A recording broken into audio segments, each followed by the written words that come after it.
Good morning, everyone. Welcome to the Committee of Adjustment. Can everyone please turn off their cell phones or put them on the silent feature, please? Just so you know, today's hearing is being live streamed on YouTube as part of a pilot project with the City of Toronto. So that's why if we ask you to speak at the microphone, etc., that's one of the reasons why. So in accordance with Section 45 and 53 of the Planning Act, this meeting of the Committee of Adjustment is called to order. The Committee of Adjustment considers applications for minor variances from provisions of the zoning bylaw, permission to extend or alter lawful non-conforming uses, and consent to create new lots. To ensure a fair and timely hearing, I will vet the agenda to determine which applications can be dealt with immediately and which applications require more in-depth review. I will call each item in the order listed on the agenda and ask if anyone other than the agent or the applicant is present in interest and wishes to address the committee. If there are people in interest, the matter will be held until all non-contested applications have been cleared from the agenda. If your item is held, we strongly advise you to meet with the interested parties outside the hearing room in an effort to resolve concerns or issues. If no person is present in interest, the agent or applicant will proceed with their presentation if required. The committee may ask questions or take the matter into committee for decision. Each speaker, including the applicant agent, will be given a maximum of 5 minutes to address the committee. When addressing the committee, please come forward to the podium, state your name and address, and file a decision request form.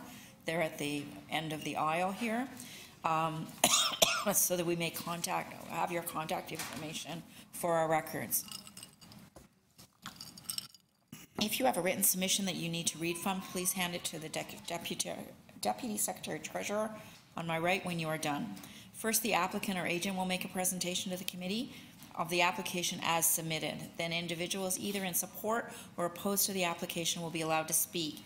If there are several speakers sharing the same view, please select a spokesperson to present the group's opinion because we want to hear your views. However, it's not necessary to cover the same points. Committee members may ask questions of each speaker at the end of their submission.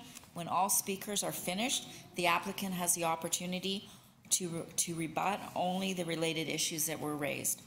The matter will then be taken into committee for decision, and that will mark the end of all discussion. And please remember to confine your remarks to the matters outlined in the application. If you do not agree with the decision made today, you may file an appeal. In most cases, appeals will be dealt with by the Toronto Local Appeal Board or our body or TLAB. For more information, you can visit their website or the Committee of Adjustment website, which will give you a link. Appeal instructions are included in the bottom of the committee's decision. And in order to receive a copy of the decision, again, please fill out a decision request form and please enclose your email address because if the matter does go to TLAB communicates via email. And please leave your completed forms with the Deputy Secretary Treasurer or member of staff before you leave today. So before we can begin, can we have confirmation of the last minutes? Through you, Madam Chair, I would move adoption of the minutes. I have a seconder. I will. All in favor? Okay. The minutes are adopted. Any declarations of interest? No. Not at this time. Okay, thank you. Madam Deputy Secretary Treasurer, I'm having trouble saying that today. Any applications to be closed? Yes, through you, Madam Chair, we have two applications. 634 Gladstone Avenue, A0350/18 TEY. It was deferred on September 26, 2018, and we've been trying to reach the applicant to proceed to hearing, and they've not been responding, so we've deemed it abandoned, so it would be closed without refund. And the other application is 121 Massey Street, A0169/18 TEY, which was deferred on August 1st, 2018. The applicant has advised that they're now going to be building a different proposal, and we are closing this file as well. So they'll be reapplying. Okay. Committee members, motion? Through you, Madam Chair, I would move a motion to close both of the files. With no refund? With no refund. Seconder? All in favor? Okay, those files are now closed. Okay, so now we're going to any deferral requests.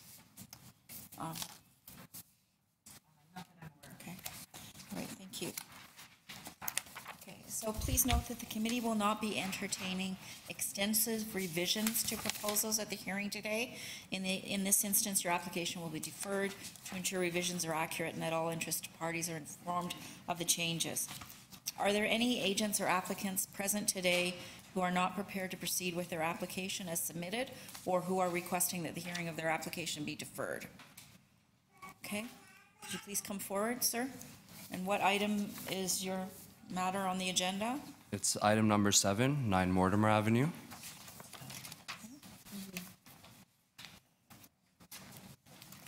Okay, and your name and address, please? Sarush Kalustian. Okay. Is there anyone here in interest for 9 Mortimer Avenue? Okay. Okay, sir, your reasons for requesting deferral? Well, we came across additional information that's missing on the site plan, and after consulting with the planner, we realized that there may be an additional variance that might be added, and we all thought it's best to defer the hearing. What's the variance that you think's been? The rear parking allowance will be eliminated.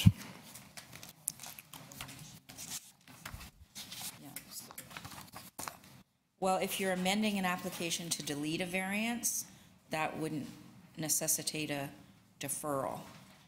Are you adding a new variance, or are you deleting a variance that's been requested? No, it's a new variance that might be triggered according to the planner. But it's already there, right? Sorry?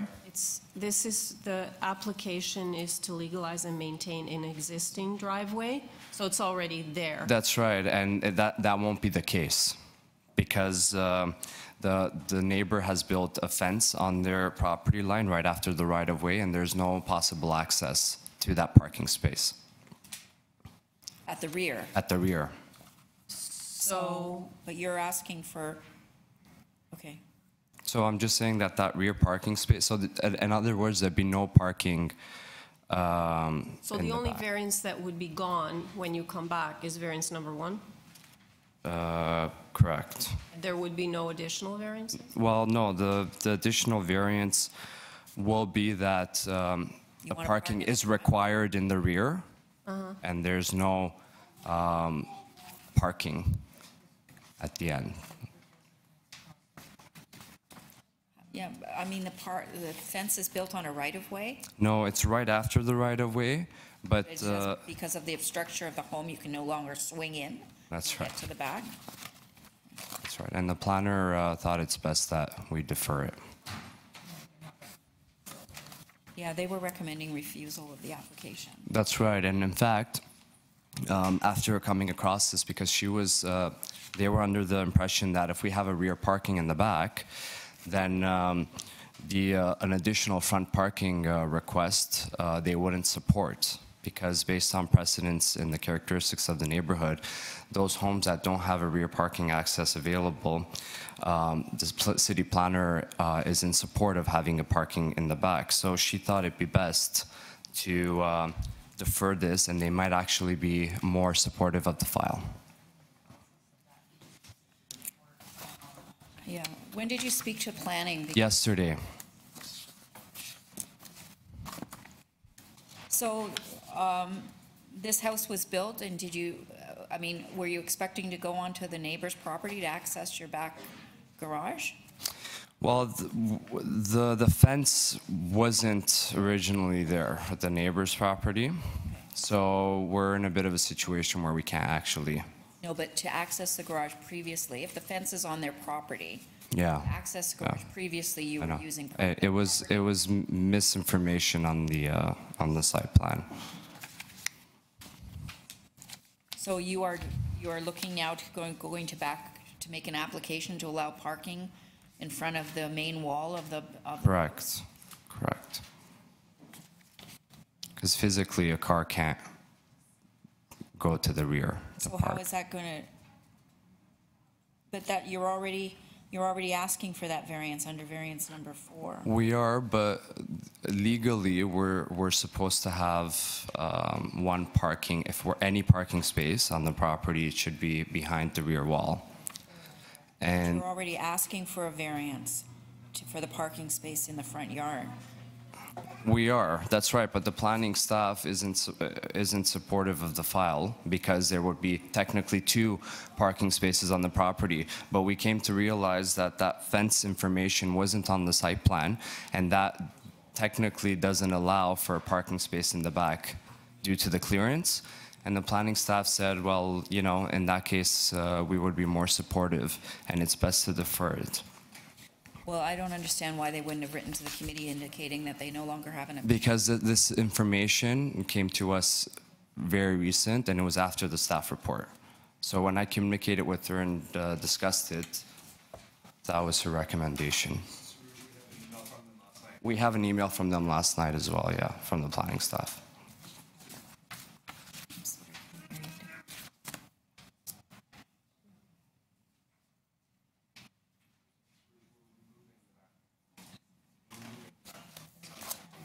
Yeah, we're removing the back parking. I'm confused because the planning report actually says, planning staff note that the substantial majority of front yard parking pads have been issued where parking is inaccessible in the rear yard, which is not the case at hand, so I don't understand. Correct, so that's because that information wasn't on the site plan of the fence being shown. And so we technically don't have a parking space because the accessibility isn't there. And she didn't, the planner didn't know that in advance.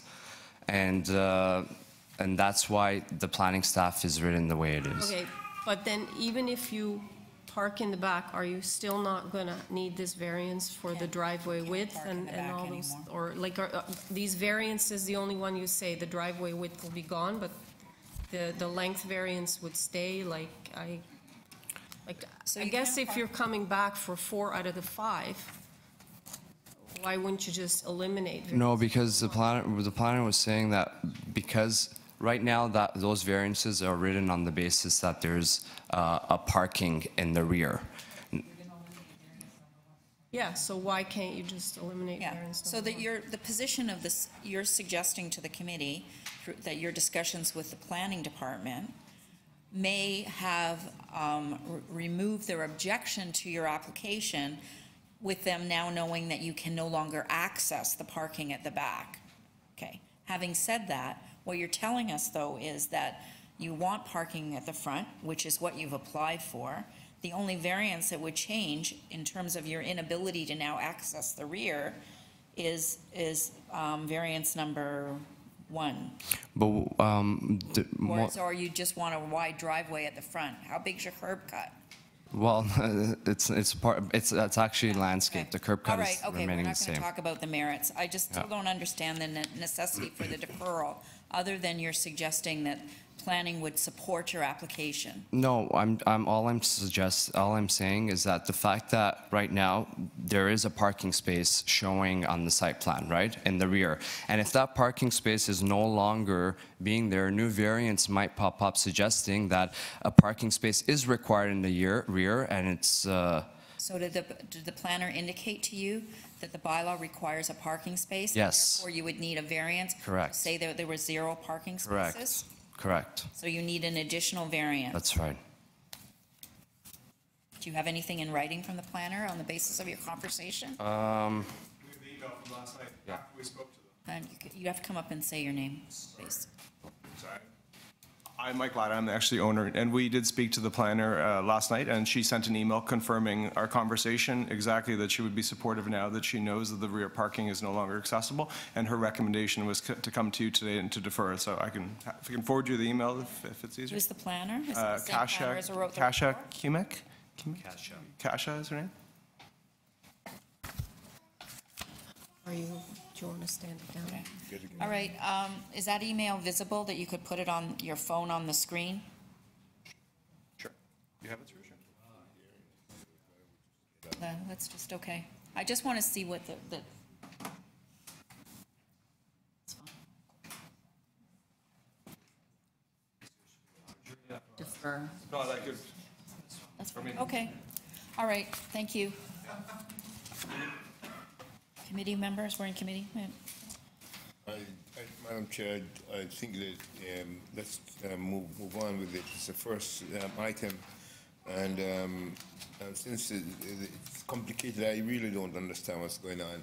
I'm gonna move for deferral, 3 months maximum With recirculation fees? with recirculation fee. I'll second that. Okay, a motion to defer with recirculation fees by Mr. Russell, seconded by Ms. Ullman, all in favor? Okay, your application's been deferred. Thank you.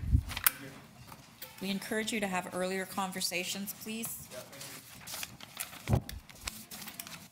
Anyone else who's looking to defer or withdraw their application today? Yeah, sure, okay. Okay. That's not what this is. That's fine. Okay. So we're going to vet the agenda now. Item number 1, 677 Richmond Street West, agent or applicant? Anyone in interest? Q. Number 2, 71 Floyd Avenue, agent or applicant? Anyone in interest? Item number 3, 29 Tiverton Avenue, agent or applicant? Anyone in interest?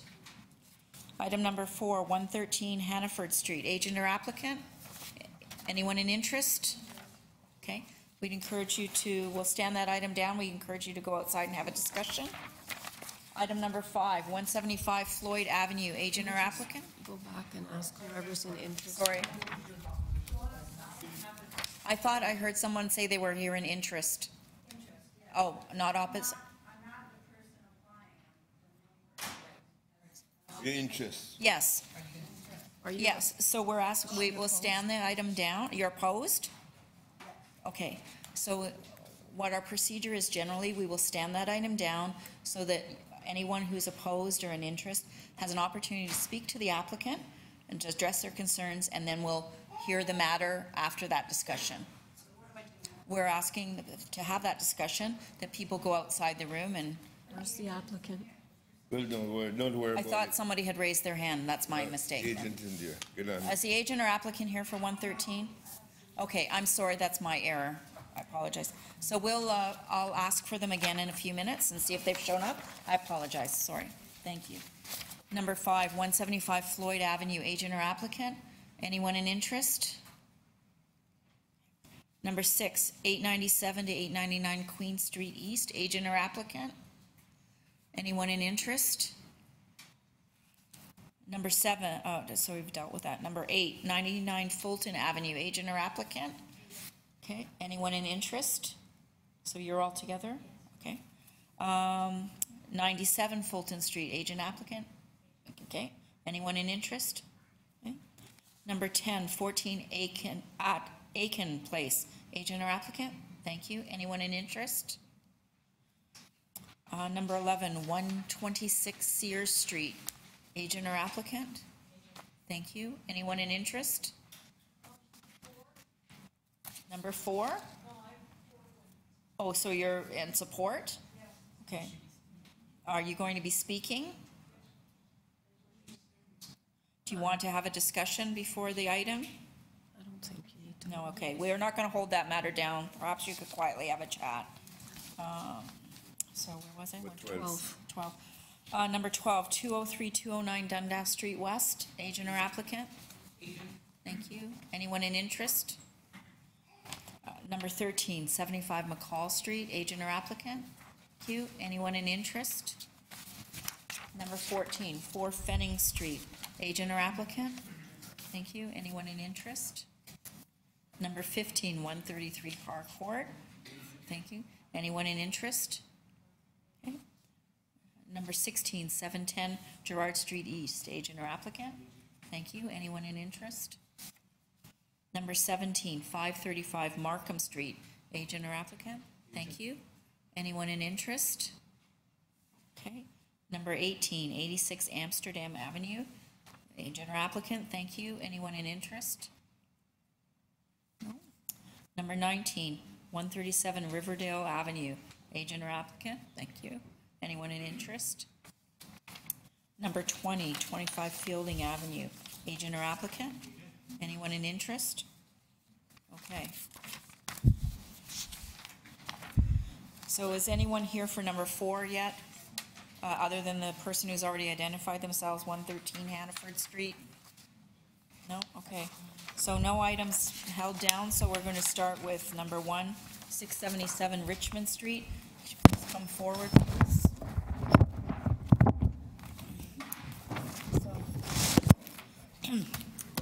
gets settled, I'll indicate what the committee has before it.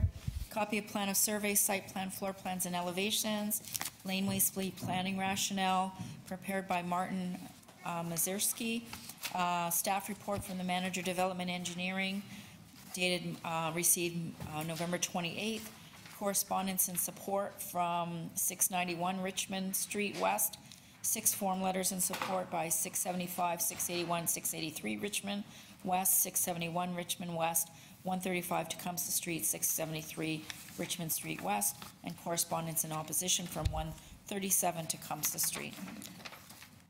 Good morning. Can we have your name and address, please? Good morning, panel. This is Martin Mazurski. I'm counsel for the owner at 677 Richmond Street West. That's Mazurski is Mazierski. Thank you. Panel members, do we need a presentation? Or do you want to proceed to questions? Questions? Questions, okay. Questions in?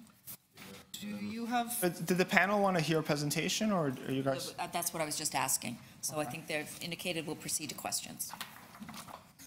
Questions, panel Do members? you have an illustration of the angular plane penetration? I have a. One second.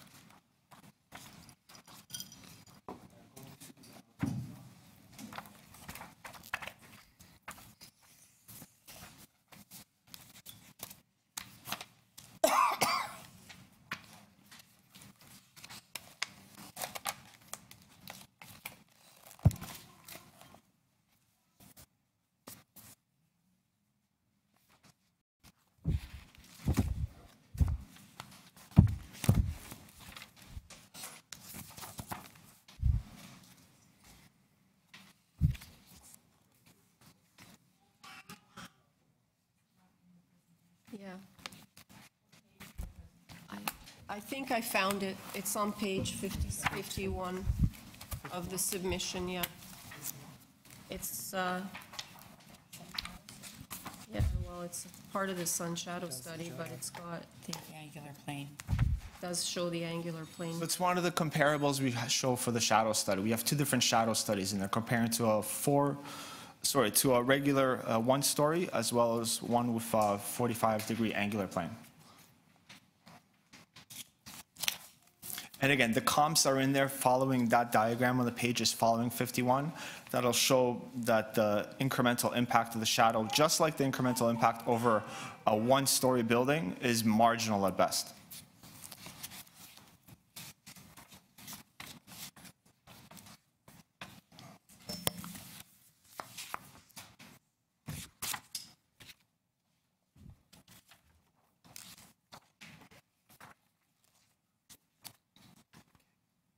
Any other questions, any members? The height, why do you need a height and a variance 4, you need a height of 6 meters? Well, one of the things we're trying to in this case, and we're following the principles laid out in the official plan amendment, we're trying to follow the footprint of the existing building, the existing garage that's in the back. We're not changing that whatsoever. And because we're staying within that footprint, we have a very small footprint. And it's tough to achieve a livable dwelling unit without a little bit of additional space on the 2nd story. And we can't build a 2nd story by sticking to the original 4-meter height. Again, the one thing I would have gone through if I had gone through the full presentation, for the context for this proposal, surrounding this unit. Jeff, do you want to go to number 1?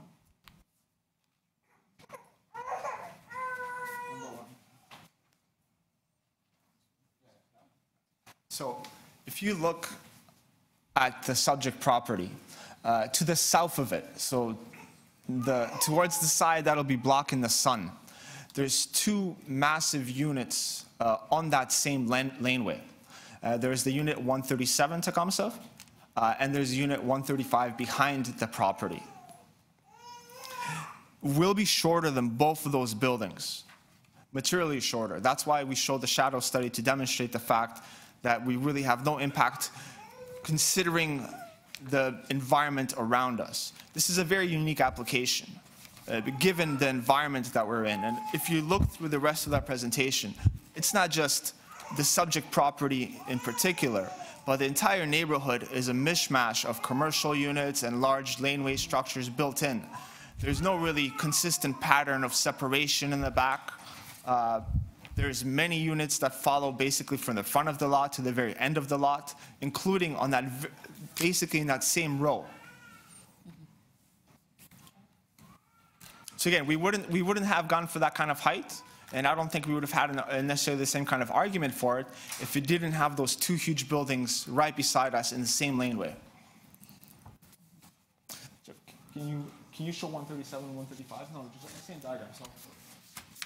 We have the Is it clear to see from that one, or should I go pinpoint it a little bit? If you look at Exhibit 4, the bottom one. Everything. We have the presentation material. Okay. We've reviewed the presentation and all the examples that you've given in your materials. Any other questions, panel members?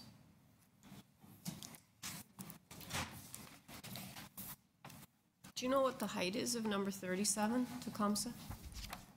That height? Yeah.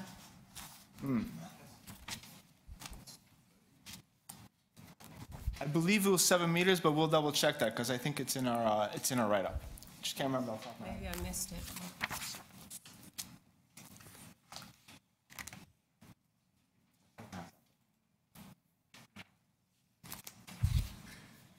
You're suggesting the property at 7 Ways Lane is about 7 meters.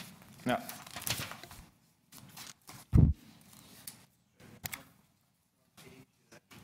Page 8. Second paragraph.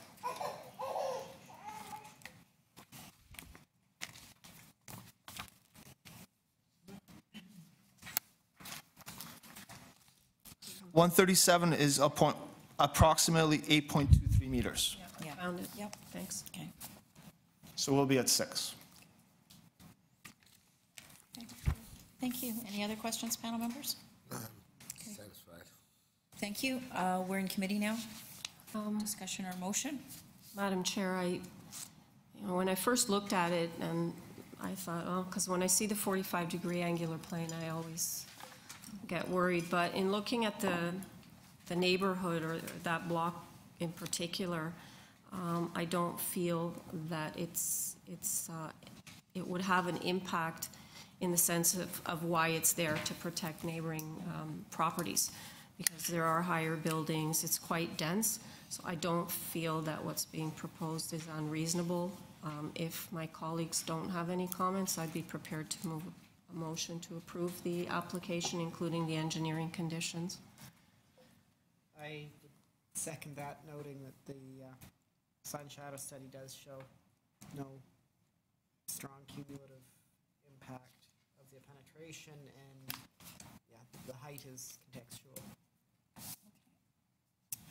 So that's a motion by Ms. Oman, seconded by Mr. Carlson for approval of the application, subject to the development engineering conditions. All in favor? Your application's approved. Thank you, panel. Thank you. Item number 2, 71 Floyd Avenue. The committee has before it a copy of plan of survey, site plan, floor plans and elevations, email correspondence from right-of-way management, transportation services, received December 3rd and March 6th. And each signature petition and support signed by the owners of 68, 69, 72, 73, 74, 79 Floyd Avenue, and 72 and 74 Westwood Avenue. I could have your name. Good morning, Madam Chair, members of the committee. My name is Paul Caravaggio, and I'm the agent for the application before you. Thank you. Committee members, do you need a presentation, or do you wish to proceed to questions? Questions, if there are any. Okay. Any questions? I have no questions. Okay. Madam Chair, I truly believe that this application is minor. Right-of-way management think this is okay, so I move for approval of this application. Have a seconder? I'll second. So motion by Mr. Russell, seconded by Mr. Carlson for approval of the application subject to right-of-way management condition. No, this is Oh, no okay. condition, sorry. No conditions. Thank you. All in favor? Your application's approved. Thank you. Is the agent here for 113 Hannaford? Not yet? Okay, thank you. On item number 3, 29 Tiverton Avenue, please come forward.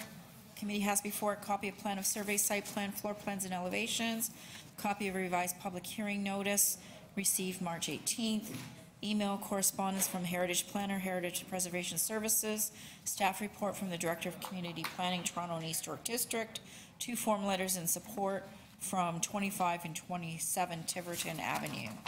Morning, can we have your name, please? Good morning. My name is Brett Vuckets. I am the authorized agent for the owners of 29 Tiverton. Okay. Before I begin, I would like to actually offer up some examples of precedent that decision notices that the committee has approved previously relevant to this application. Are you revising the application? So have you seen the committee of the planning report? So you're not in agreement with the comments that have made there and the revisions that they're suggesting? Well, we had made a series of revisions based on their initial comments. Okay, so those are different than when they went out in the public notice? Correct. Okay, so what's before the committee formally, without you indicating that you're revising it, is what went out in the notice of public hearing.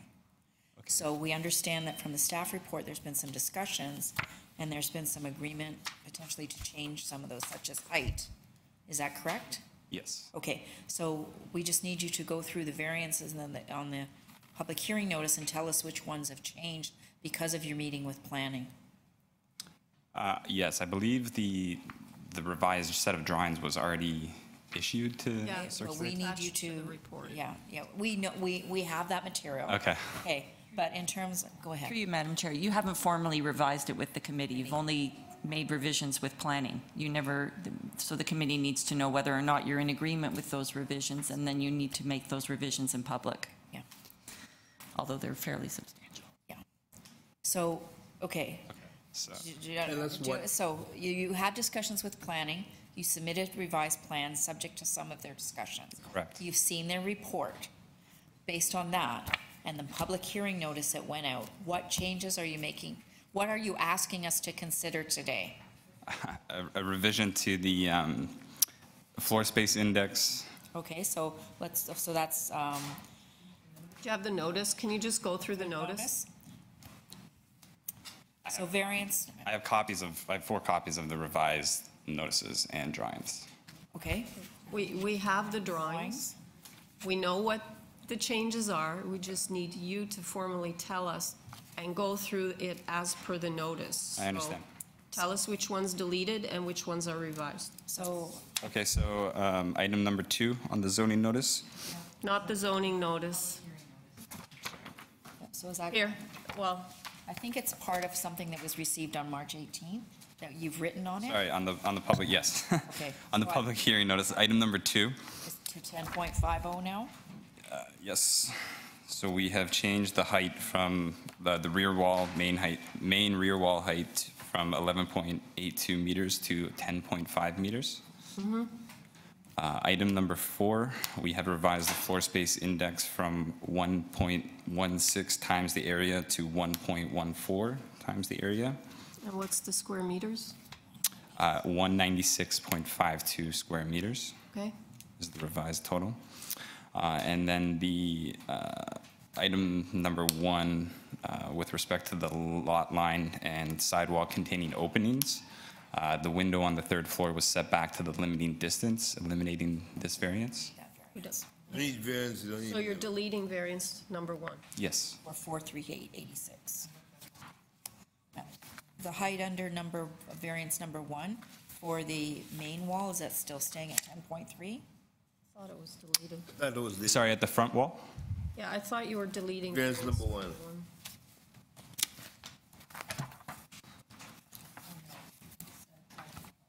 Yeah. Or hang on, no, it's variance number 1 under 43886 that's being deleted. So Okay. you're still, looking for a variance. So variance number 1 under the public hearing notice for the exterior main wall height is still 10.3 you're requesting. Yes, ma'am. That is All right. the existing condition. Okay, thank you. Okay.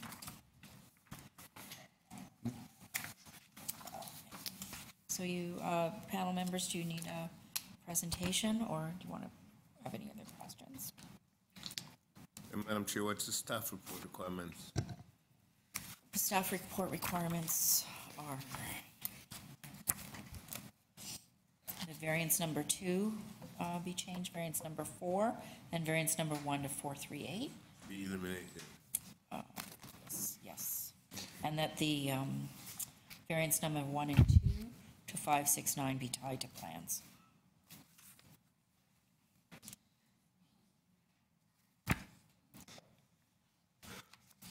So you wanted to file something that has... I had just pulled the, some data for relevant past committee decisions Okay. related to the variance that we're requesting. Did you want to file that with us? Yes, please.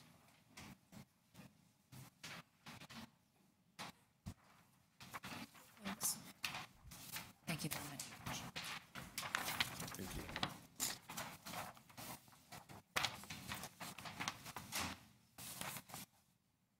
So anything particular you want to highlight here? Yes, so since the house resides within the Heritage Conservation District of Riverdale, the guidelines governing any additions at the rear state that it, quote, must not be visible from the street in front of the building. As such, this was our primary constraint driving the design, where any third floor massing needed to be pushed out of the frame of visibility from the front.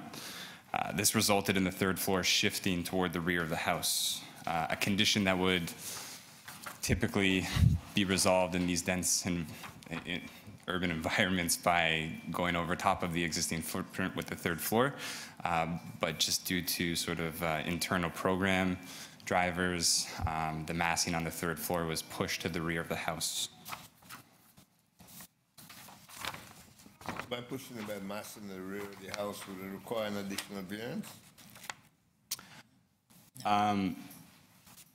Not an additional variance, but we believe that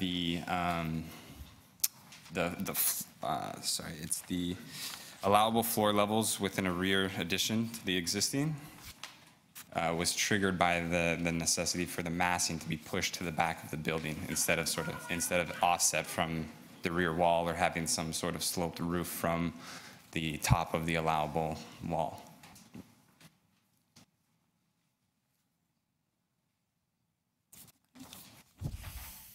Any questions, panel members? No further questions? Okay, we're in committee then. Discussion or motion?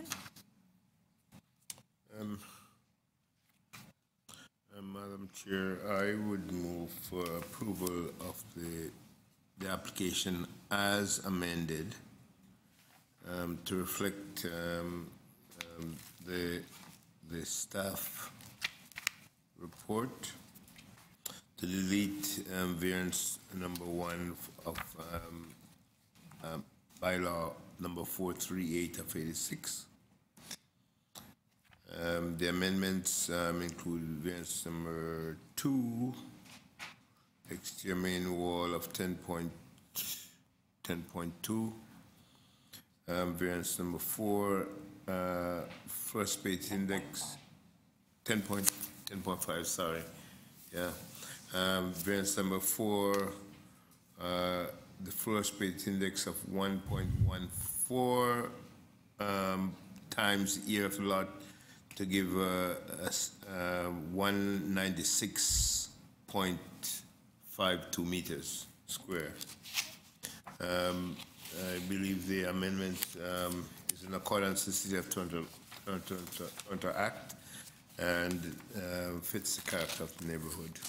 And you're tying it to the plans? Yeah, tied to the plans. I would second that if you include the number 2 condition in the planning staff report, March 28th, which is that the addition be constructed substantially in accordance with the dimensions shown on the plan. Yes, the staff report, yeah.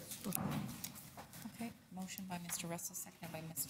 Oman for approval of the application as amended in accordance with the conditions in the staff report. All in favor? Your application's approved as amended, subject to that condition. Thank you.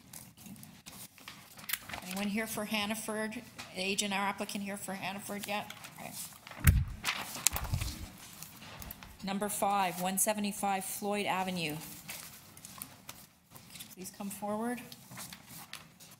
The committee has before a copy of plan of survey, site plan, floor plans and elevations, correspondence between Mr. Salimi and the Assistant Planner Community Planning, including revised drawings, received March 28th. Staff report from the Director of Community Planning, Toronto and East York, received March 28th. Correspondence in opposition from Ms. Zambri at 173 Floyd Avenue, received April 1st. Could we have your name, please? Hi, I'm Arash Attar, owner. I'm sorry, your last name was? Attar, A-T-T-A-R. Thank you. Okay. So, are you making some revisions based on the staff report? Yes. Okay. So What's just, the name of the second person? sorry? My name? Yes. Masood Salimi. Yeah, just the agent has to speak. Yeah, but he's going to speak. Okay, so who's speaking to go take us through what you're amending? Sorry? So what variances are you revising today? Oh, we have just few variances about this matter. The first variances, it was for lot coverage. Okay, so before we start that, Yes. you've seen the planning report? Yes. Okay, in that, I think you had some discussions with planning, you are asking, you're revising part of your application? Yes, Could we we- just confirm the revisions before we start with the merits? Right. Please? Yes. So from the staff report, it's suggesting that you're amending variance number 3 as applied for and variance number 4, is that correct? Number 3 and number 4. Yes. Variance number 3, you want to reduce the wall height to 8.3 now, is that correct? Yes, correct. Okay, and variance number 4, from 8.22 to 7.78 for the rear wall.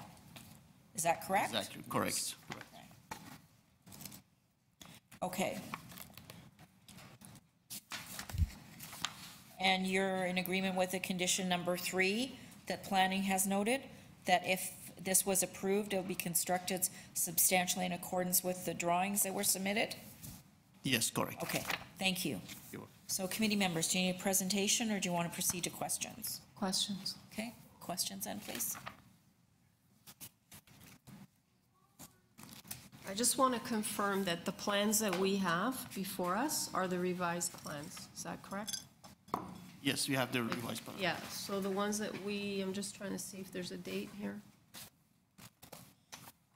I don't see a date.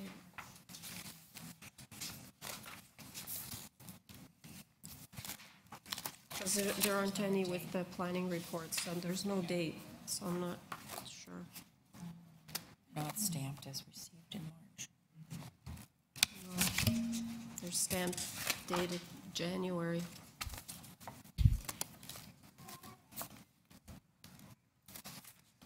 Okay.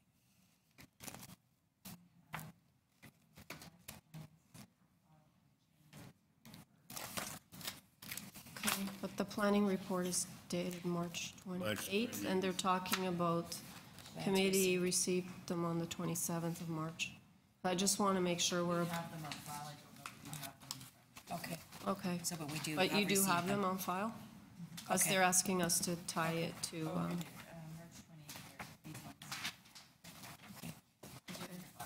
they are there? Okay.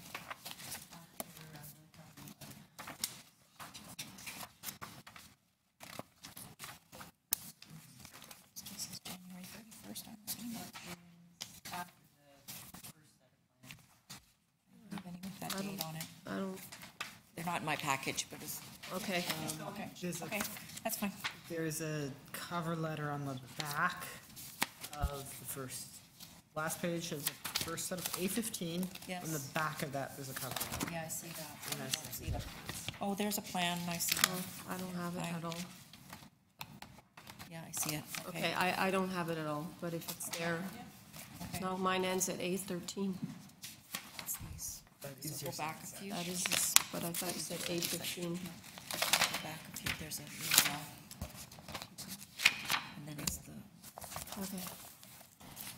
All right, okay. so if there are no questions, Question. okay, You have a copy of the letter from your neighbor at 173 Floyd Avenue? Have you seen the letter in opposition? Yeah. No, we didn't. You don't have a copy of it? No. I'm just, do you want to get my copy of mine?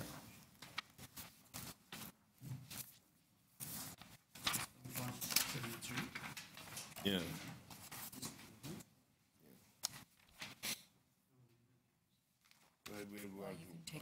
I want to hear from them on the matter of the privacy, and then the matter of the door swinging out to touch the wall of the other building. How do you address those issues?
Okay, just here, they mentioned about two matters.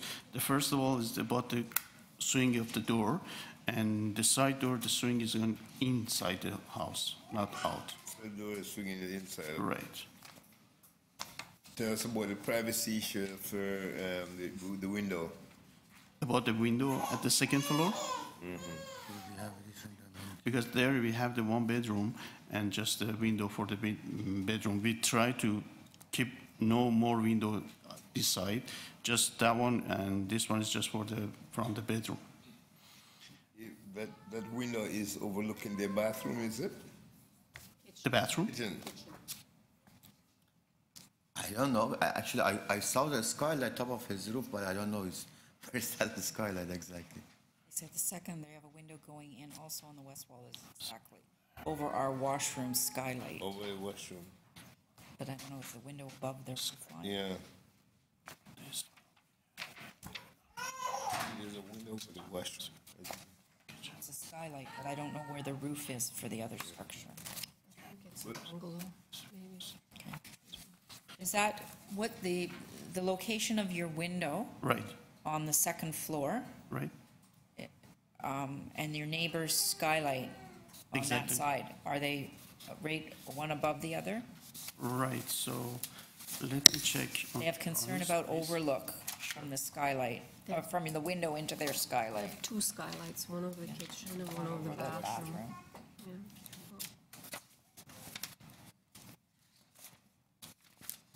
Can you, do you know where those are located?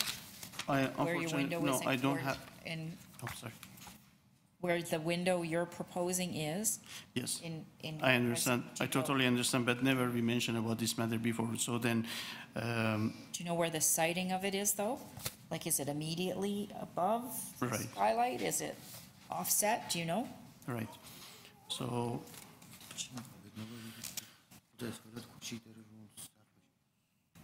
yes, but exactly, I'm supposed to میفکرم دقیقا هم رو به هم اسکایلایت اون هستش.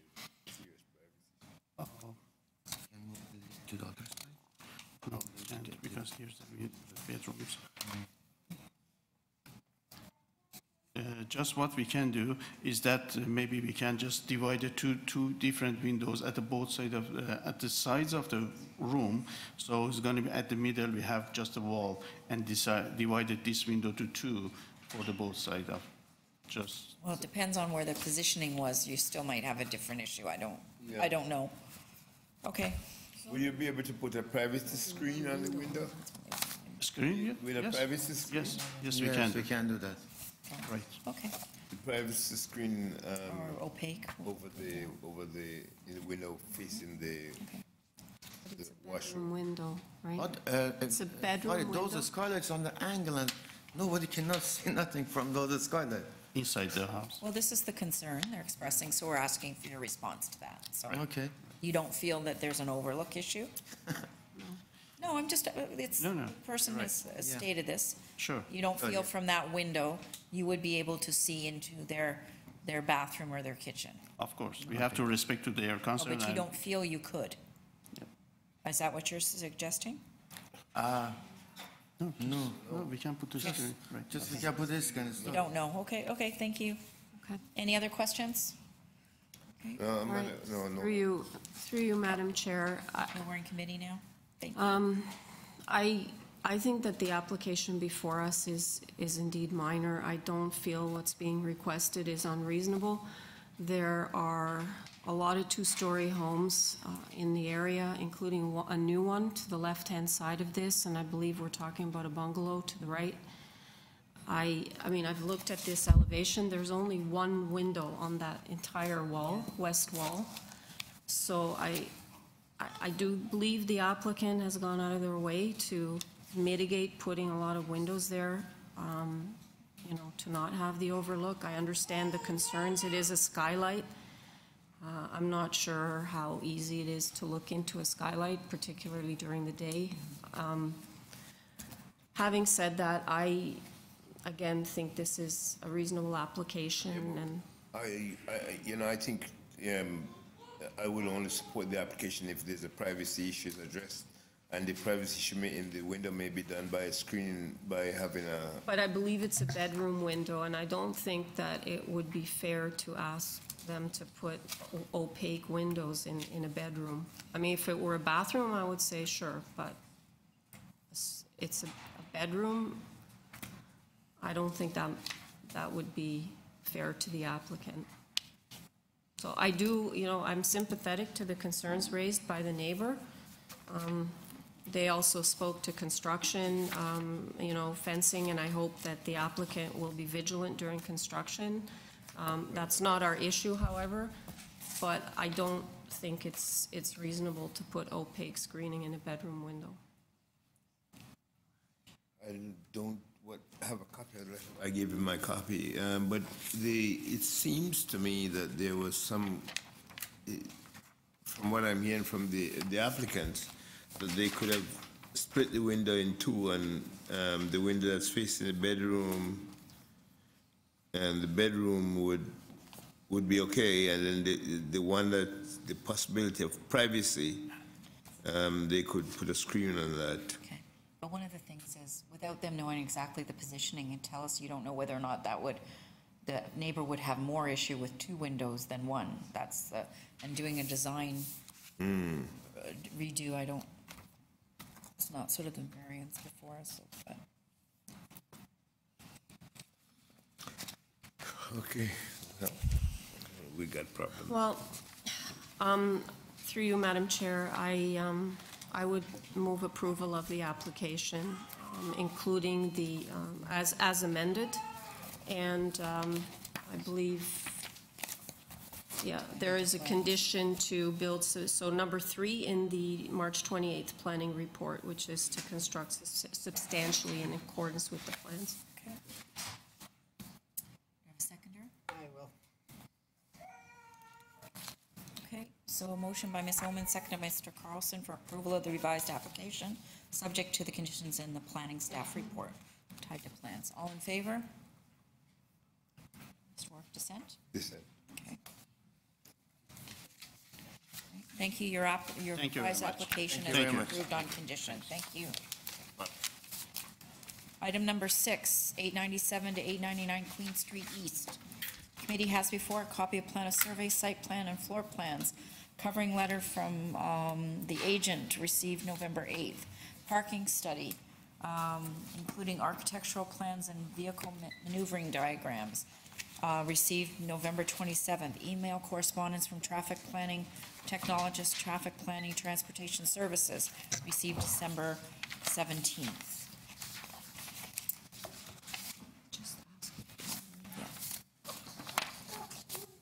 before we start, is anyone here for Hannaford yet, the agent? No? Okay, thank you. Okay. Okay, thank you. May we have your name, please? Allison Cheater, I'm with Bousfields Inc., we're the applicant agent. Panel members, do you need a presentation or just proceed to questions? Questions? Okay, any questions? The reduced parking spaces are going to be predominantly for small compact cars? Yep, and there were comments from Transportation Services just requesting that signs be placed on the spots to signify that they're for small cars, and we were already proposing that, so we're happy to do that. Okay. Okay. Any other questions? Okay, and a motion? Noting that there is no parking deficiency created, proof of the application. I believe that Trans asked for a condition to put the parking signs up. I Yeah. thought it was Yes. somewhere. Yep. All right, including condition from the Seconded then. From From Transportation Transportation. Services report dated. I think it's an email. It's an email of December 17th. Yeah, it's in here. Okay, including condition that signage indicating no visitor parking as per the email of December 17th be posted. I'll second that. Okay. Current silent conditions. They already have a signage there. Okay. Okay, so seconded. Okay, so that's a motion by Mr. Carlson, second by Ms. Omen, for approval of the application subject to the transportation traffic planning condition. All in favor? Your application's approved. So I think we'll hear number 8 and 9 together, 99 and 97 and 99 Fulton Avenue, unless the agent or anyone present has any concern about us hearing them together. Okay. So we have before us copy of plan of survey, site plan, floor plans and elevations, 6 photographs of the subject property, project explanation letter circulated to area neighbors by the property owners, and that's it. Thank you. I'm Monica Kuhn. I'm the agent for the owners who are both here. Thank you. Panel members, do you need a presentation or do you wish to proceed to questions? Question. Okay. Any questions? Yeah, Ms. Kuhn, why is it that you did not put in your requested variance the parking width? Is it because the width is not because you're saying the parking space or length and a vertical clearance with a 2 vertical clearance, but the bylaw requires the width of 3.2 meters. What's the width of the variance? Why are we going narrower, or what is? Why don't you not tell us what the width of the variance is? I did tell you what the I width think is. you're complying with the width. Are you complying? In one of them, in 97, I'm complying, Yeah. but 99, I'm not. I can show you on the drawing if you like. Okay. The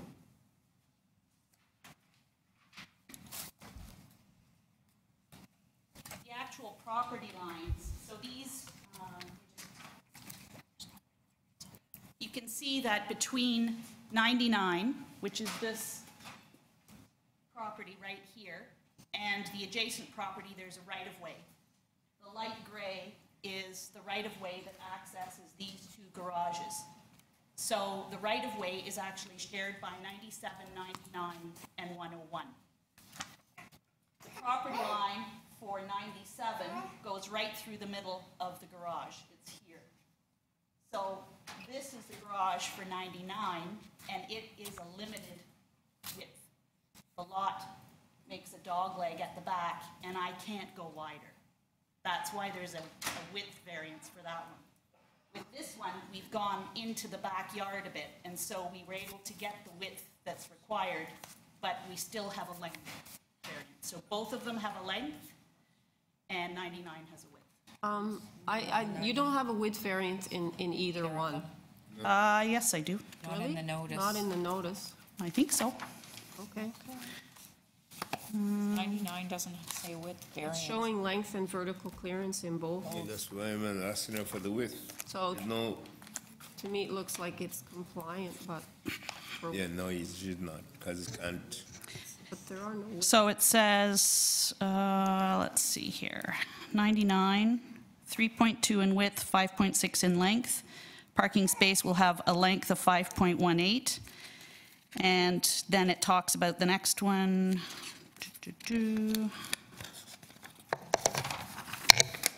Basically, Complies. no, it's not compliant. 5.1. Based on the notice, it complies. Notice 99 is just length. Yeah.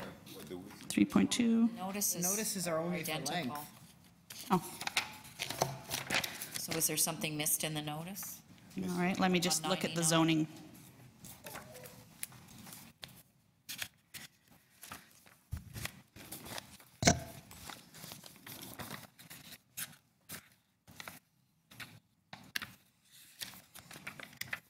Hold on.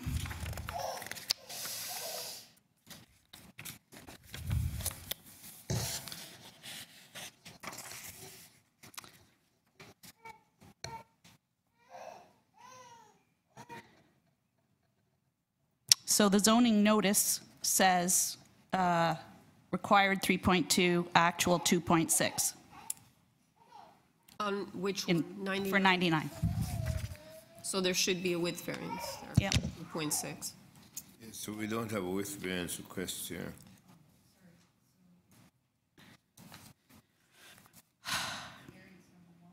Yeah. Yeah. Should, yeah. Yeah. We can add it? So it would be,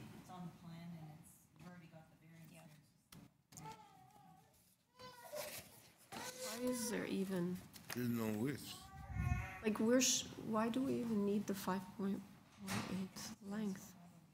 If Oh, it's she shorter, sorry. if she Yeah, yeah. complies, then there's no. So we have to requirement. add that 2.6 width, right? Yeah. Yeah. on So number one. your suggestion is that because it's noted on the plans that were attached, we'd be okay to amend the variance to note that? Okay, yeah, okay. So you need it on both? Both? No, just on one. Just on 99? No, I mean for both variances? Yes. Sorry about that. I'm usually so careful looking at these things. I missed that. And I'm careful finding out where you miss it out. Pardon me? And he's careful finding out where you're missing out. So you're gonna put in a 2.6 for the width here? Yeah.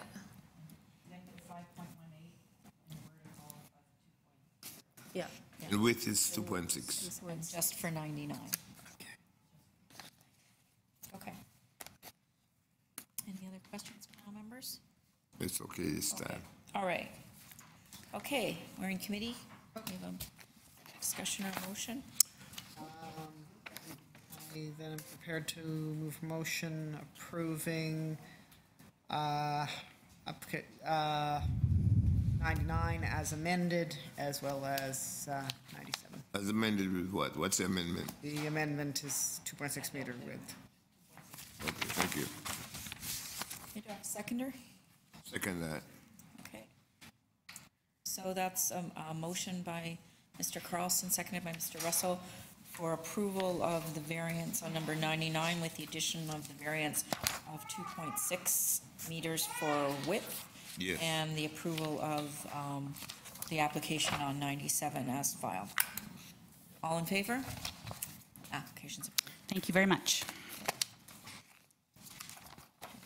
Number 10, 14 Aiken Place. Please.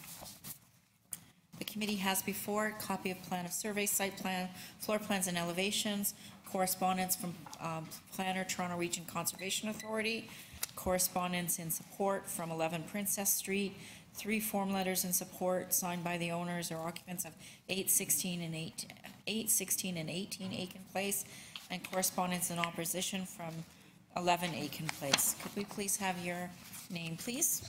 My name is Ida Evangelista. Would you like a presentation? Members, do you need a presentation or do you like questions?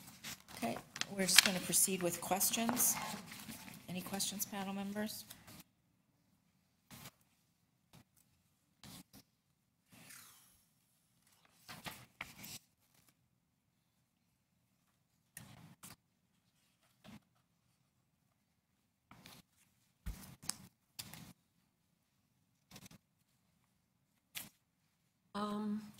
I don't have any questions. If there are no questions, I don't have any questions. are we Any in other committee? questions? Okay, we're in committee. Okay, through you, Madam Chair. The TRCA, they're okay with this. They're not involved.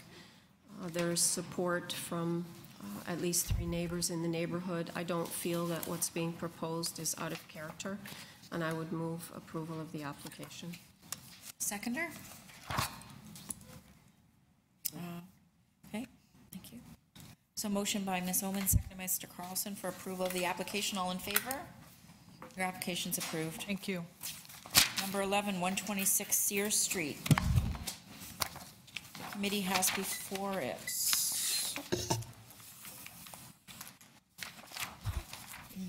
copy of plan of survey, site plan, floor plans, and elevations. Staff report from the Director of Community Planning, Toronto and East York District, from the Planner, Toronto Region Conservation Authority. Correspondence and support from 128 Sears Street, 53 Lang Street. Letters in opposition from 55 Lang Street and 4951 Lang Street. Your name, please? Julia Burke, I'm the agent for the owner. Thank you. Now, panel members, do you need a presentation or questions? I want the presentation. Okay, can we have a presentation then, please? Okay. Thank you. Let me give you some context. Sears Street is located in Leslieville, just north of Eastern Avenue, east of Lang Street, and west of Knox Avenue. The neighborhood is a mix of low-rise industrial buildings and single-family houses. The Fire Academy and Postal Station are just south of us on Eastern Avenue. There's a scrap metal yard just west of us on Eastern Avenue. New 3- and 4-story townhouses have popped up on Sears Street, just west of Lang, and east of us at the corner of Eastern and Minto. There's a mid-rise condo under construction on the south side of Queen, just north of us. The warehouses have increasingly been converted to single-family homes, modern homes with high ceilings. Our lot is small. Our western lot line abuts the rear yards of Lang Street, mostly used as paved parking areas. Our north property line abuts rear yards on Lang, used as a laneway parking access from Memory Lane to the north. To the east is a 2-story warehouse converted to single-family residential, and next to that, a vacant building lot. All of Sears Street, between Knox and Lang, are converted warehouses where they've been converted to single-family residential. We have a variance for GFA. Our existing warehouse is zoned R, and we are allowed a GFA of 1 times the site area. The existing building is over the allowed GFA by 113 square meters. 55 square meters of that is an open to below area over the 2nd floor dining area. I point you in the direction of the zoning bylaw notice. That is your second document. And it explains the open to below requirement. You always think open below isn't included in floor space, but it is. Our open area, we were allowed 10% of the site to be considered open, although it's actually 75 square meters that is open. So what appears quite onerous is actually not. It's an open area. And there's a photograph of that area on the interior that you can see that all that area is open. Our only 3rd floor area is a catwalk.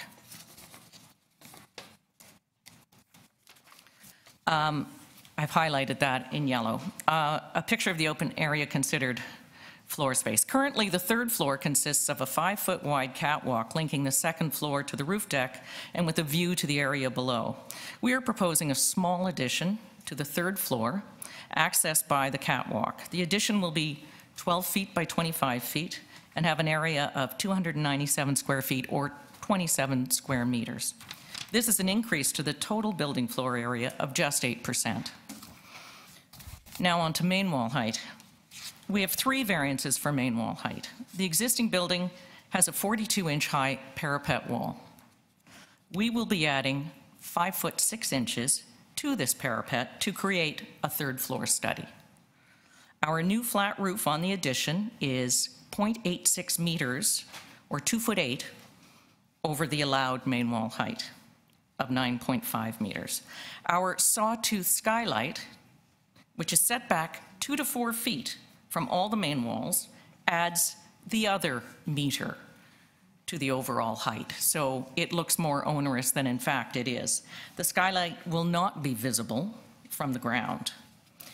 I direct you to the next document, which is a comments from the planning report, where they have agreed that the skylight is even though it adds to the overall height, it is essentially invisible and does not contribute to the height of the wall. We have a rear yard setback as well. This is an existing condition and it will not change. The north property line abuts the paved parking area of 53 Lang.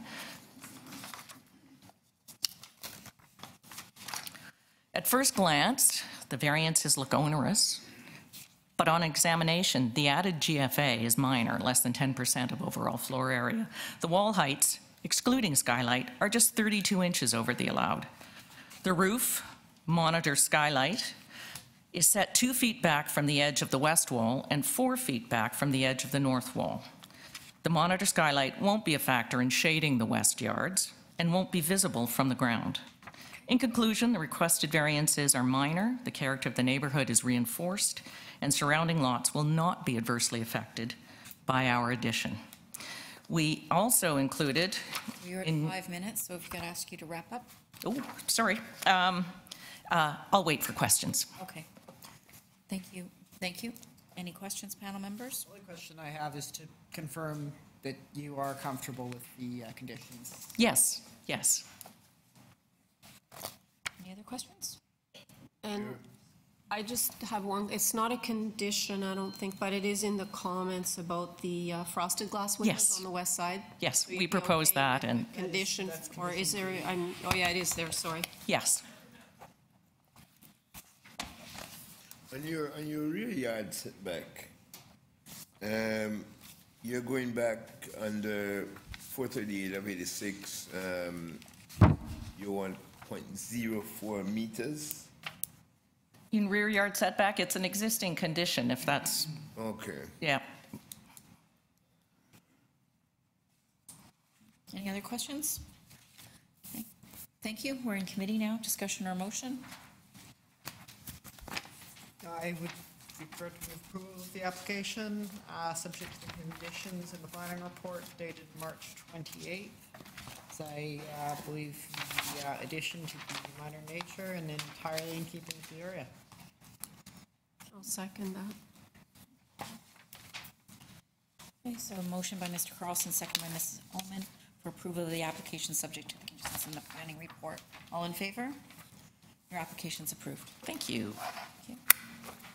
Item number 12, 203 to 209 Dundas Street West. Committee has before it a copy of plan of survey, site plans, floor plans, and elevations.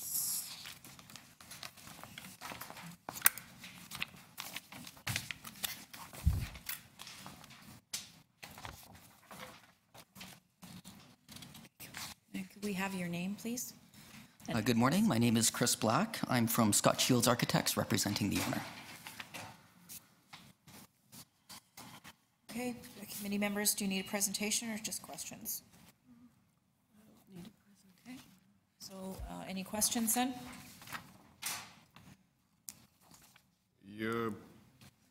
Where are you getting parking from? Do you need parking? You say you're going for zero parking space. The bylaw requirement under the new bylaw is 4 parking stalls, and under the old bylaw is 5 parking stalls. Currently, there is no room for parking, and in conversation with transportation services, they are in support of providing zero parking. We are also adjacent to Osgood subway station, and there are a number of parking facilities in the area. So this is here on a waiver. You don't need a variance for unit size? No. Okay, thank you. Your altered commercial building will have a separation space of 2.4 meters, when 11 meters separation space is required. So in discussion with planning staff, we originally did do a PPR in order to understand all of these specifics. And there was a discussion about an interpretation of perpendicular rear main walls. And the 2.4 meter dimension is, I'll just point it out on the site plan here.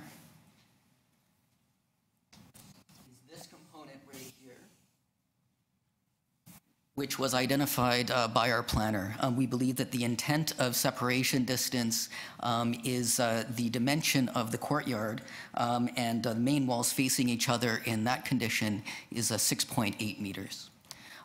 The existing separation distances amongst the buildings in the courtyard are between 6.8 and 7 meters. We understand that there are certain bylaw issues and building code issues that we will be mindful of in proposing this. And lastly, there are existing openings in the main walls facing into that courtyard space.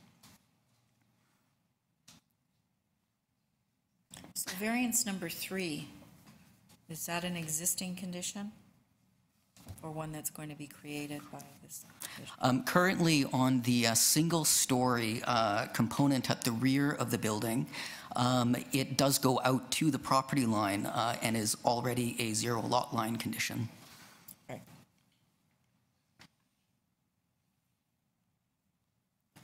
Thank you. Any other questions, panel members? Okay. If none, we're in committee.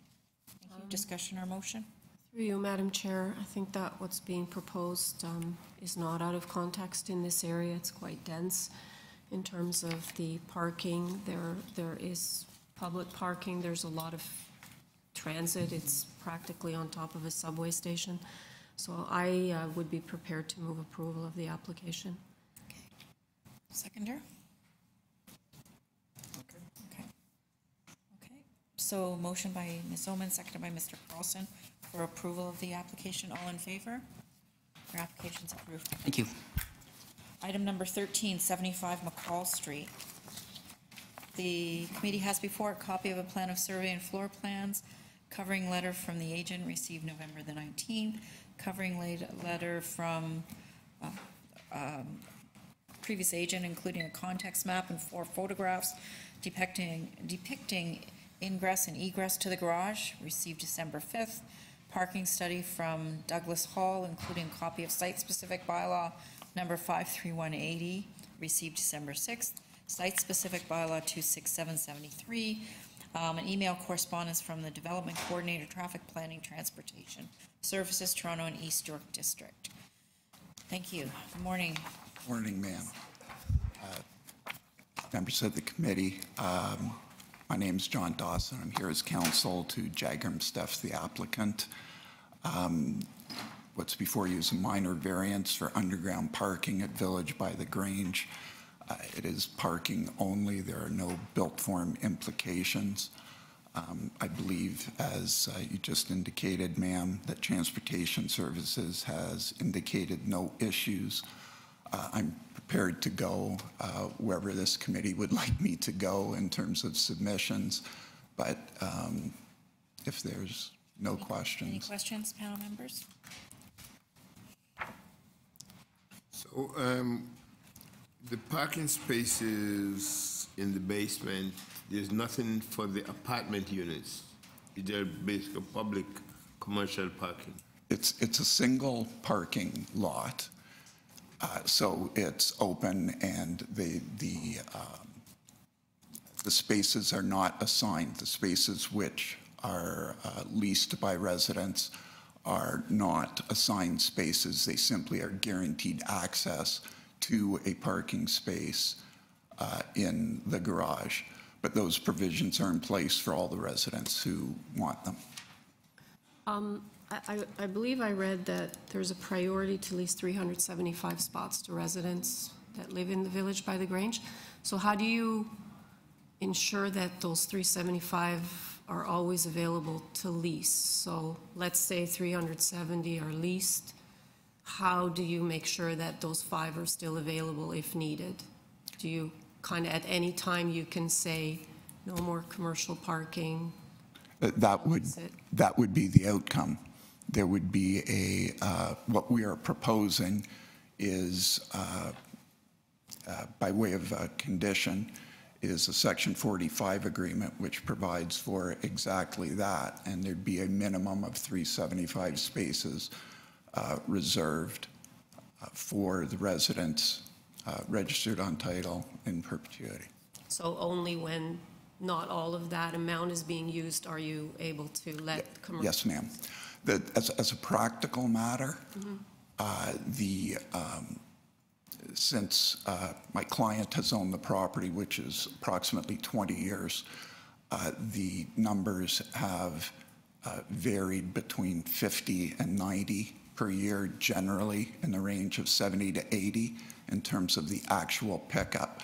We did some historical research, and even 40 years ago, the number was only a little over 200.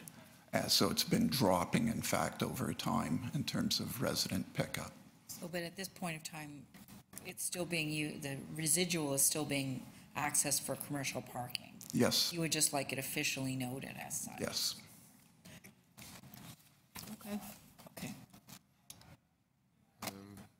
Madam Chair, I'm satisfied that there is proper regulation within Section 45 of the Act for residents to have adequate parking.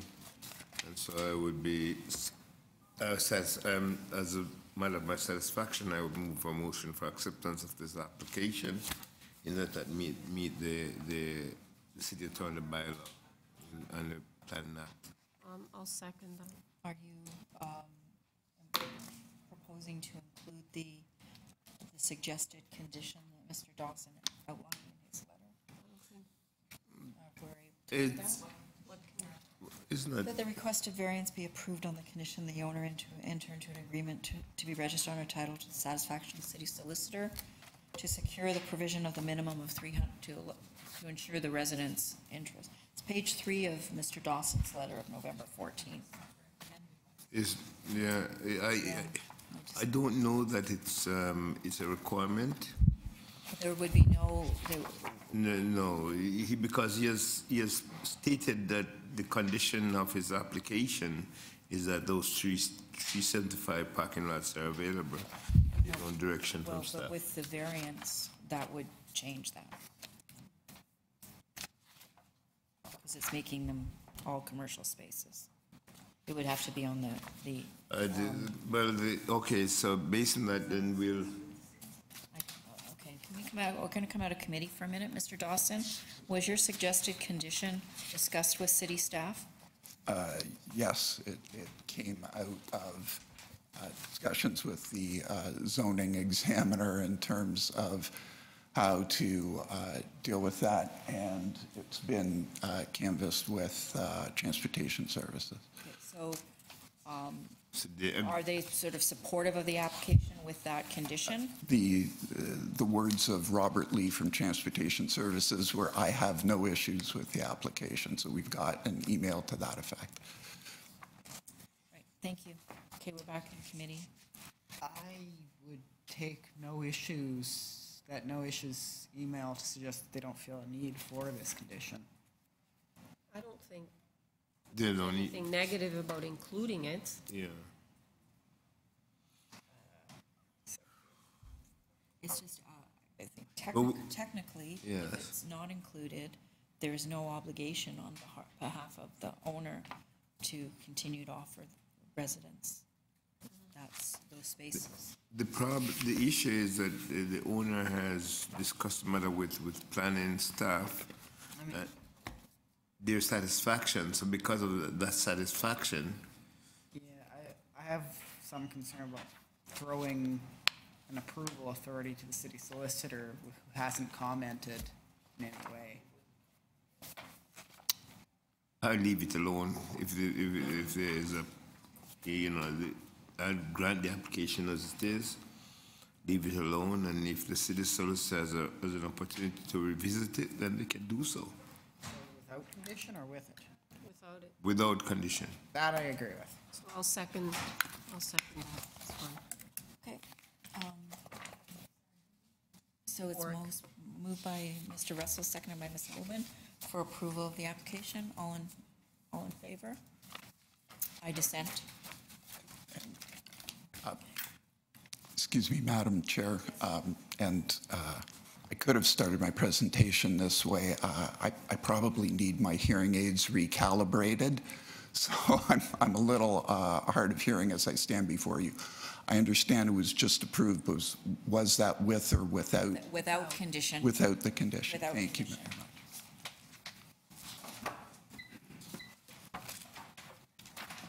very much. Okay, item number 14, 4 Fennings Street. The committee has before it a copy of plan of survey, site plan, floor plans, and elevations, a rendering of the subject property, 3 form letters in support, signed by the owners or occupants of 6, 27, and 39 Fenning. If we could have your name, please, and your address. My name is Terrence Van Auslander, 168 Ossington Avenue. I'm the agent for the owner. Thank you. Panel members, do you need a presentation, or do you want to proceed to questions? Questions? So any questions, panel members?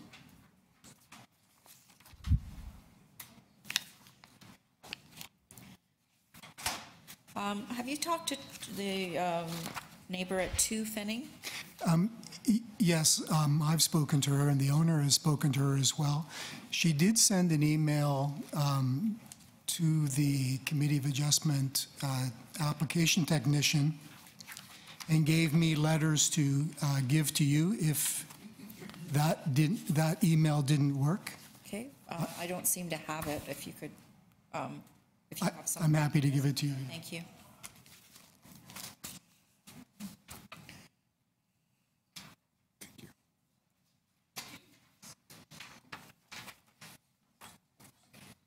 Thank you very much.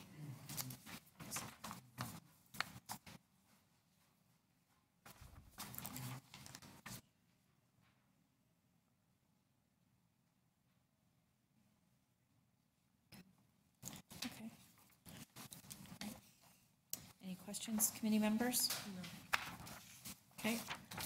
I just want to go on the issue of questioning the height of the exterior main wall, the side exterior main wall, facing the side lot line, the variance number 1. Is it an existing condition? The existing house has a side wall that is higher than the front wall, which is common in that area, in that neighborhood. The rear portion of the building where we are proposing to make an addition is quite narrow. It's only 3.5 meters wide. If we were to step back, there wouldn't be any available building area. Can't step back.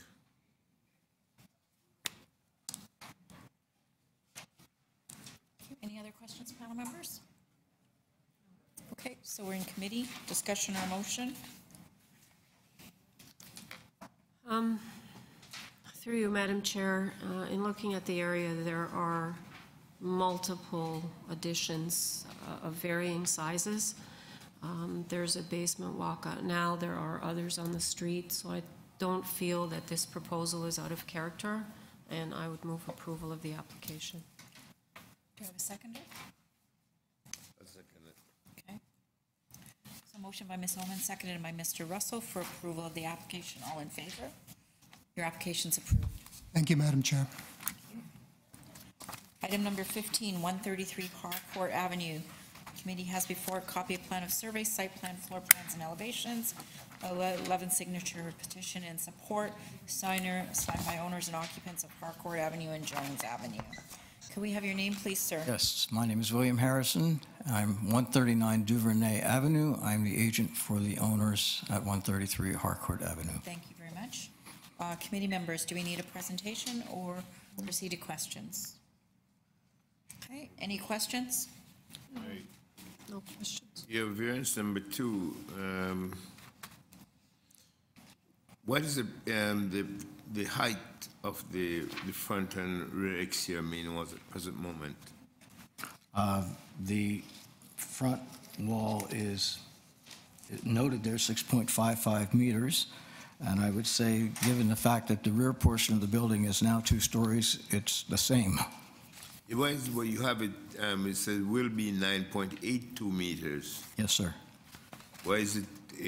Because we're adding a 3rd story to the building.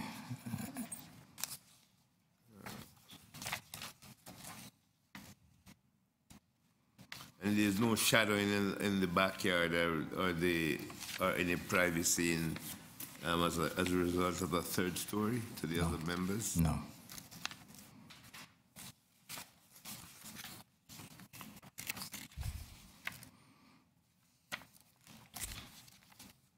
Any other questions, panel members? Okay. No other questions. We're in committee discussion or motion. Okay, through you, Madam Chair. Again, there are a lot of additions in this neighborhood. This applicant or, the owners have a lot of support from their neighbors, including at least one adjacent neighbor. Actually, both adjacent neighbors. Hey, I must have missed that in my radar. 131 and 137. Oh, yeah. I thought it was 135, that's why. Yeah, I do no. have 137 written down. So both adjacent neighbors are supportive. I think these variances are not huge, so I think it fits within the context of the neighborhood, and I would move approval. Seconder? I will. Okay. Motion by Ms. Omen, seconded by Mr. Carlson for approval of the application. All in favor? Your application's approved. Thank you. Item number 16, 710 Gerrard Street East. Committee has before a copy of plan of survey, site plan, floor plans, and elevations.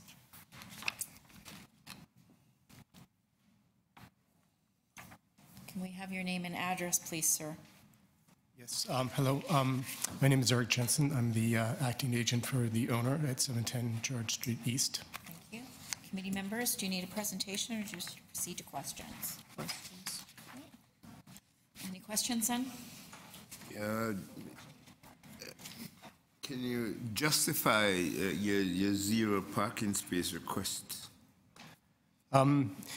Yes, the owner who bought the building several years ago has been unable to rent out the existing commercial space and therefore would like to convert that commercial space into 2 additional residential units. The site plan does allow for 3 existing parking spots. We're not making any changes to the existing site plan and therefore can't actually accommodate 2 additional spots. The existing 4 residential units use straight street parking, and the commercial space, the 3 parking spots were reserved for the potential of commercial space, which never happened. So the owner would be allowing parking for the 2 additional units on the 3 spots and would propose that the 3rd unit become, guest parking for the entire building. Okay, so there is going to be some parking. Yes. So it's not quite. We would basically be taking what was probably allowed for commercial space and allow it for the 2 additional residential units. Okay. Thank you. Any other questions? No other questions. Okay, we're in committee then. Discussion. question or motion, please? Yeah, Madam Chair, having heard the applicant's presentation, I'm satisfied that the matter has met the four tests, the parking space, the conversion is what is causing him to make his application, and so I move for approval. Seconder? I will. So motion by Mr. Russell, seconded by Mr. Carlson for approval of the application. All in favor? Your application's approved. Thank you. Number 17, 535 Markham Street. The committee has before it copy of plan of survey, site plan, floor plans, and elevations, email correspondence from the Assistant Planner, Community Planning, City Planning, Toronto and East York District, and a staff report from the Acting Supervisor, Tree Protection and Plan Review, Urban Forestry. Can I have your name, please? My name is Paul Raff. I'm the architect and the agent for the owner, who's also in attendance. Thank you. And Madam Chair, if the committee will, I have a revised zoning notice. And for with one of the variances removed and one reduced. Okay, which, we don't need the zoning notice, if you could just let us know. I have also, the manager at the desk suggested I come with 7 copies of the revised zoning notice and the drawings, which Okay, but indicate. as per the notice that went out, which variance is being removed and which one's being changed?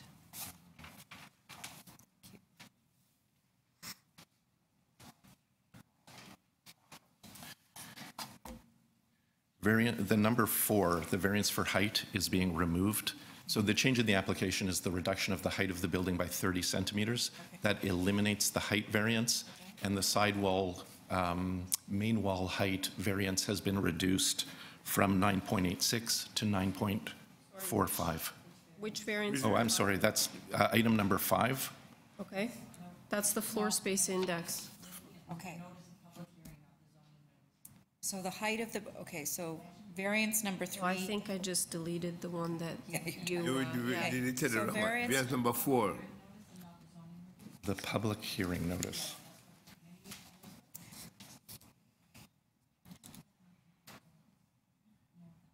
So variance number 3 is the maximum permitting building height is 10 meters, and you are asking for 10.3. Any change to that? Yes, there's no ask. The height has been reduced That's to the 10 one meters. that's being removed. That is yes. And then the next Variance one. number 4 was the side exterior main walls facing a side lot line. The bylaw says 7.5. You are asking for 9.86. Does that remain, or is that changing as well? That has been reduced from 9.86 to 9.45. Okay. Okay, and any other change? Floor space index then? The floor space index remains the same. All right, so variance number 3 is removed. Becomes 9. Variance number 4 becomes 9.45. Are we correct there? Yep. Yes. Okay, all right. So based on that, okay, panel members, do you need a presentation or questions? Okay, so proceed with questions. Questions then?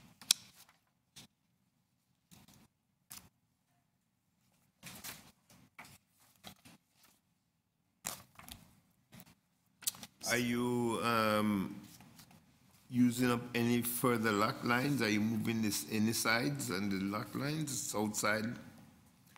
No, the south side, which shows on the screen right now, that south side is we're placing the wall of the new house in almost the exact location as the wall of the sort of dilapidated old house that's being replaced. So it's basically an existing condition. That's right, and plus a chimney breast. So those are two variances on that side yard. Do you have any examples of floor space index of 1.07 in the area? Yes, I do.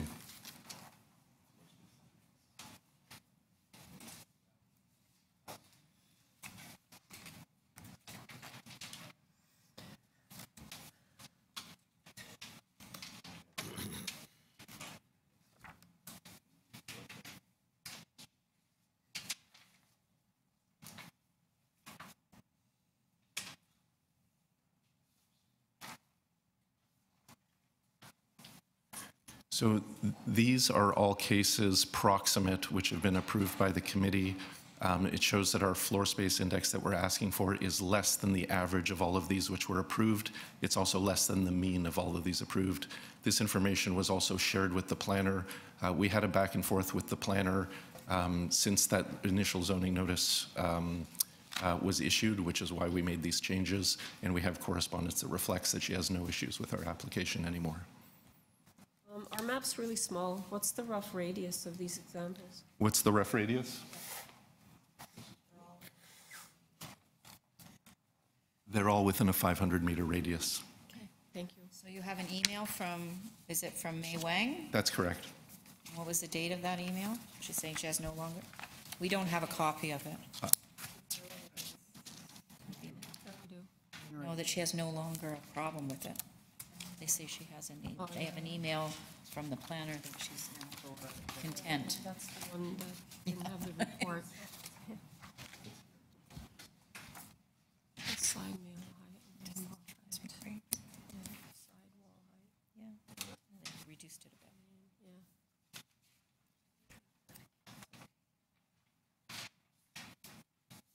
bit. So the sidewall height remains? I have the email correspondence. Would you like me to? Yes, please. We don't have that as part of our record. We have her earlier correspondence, but suggested she has some concerns. Okay, thank you. Can we keep this? Yes. Thank you.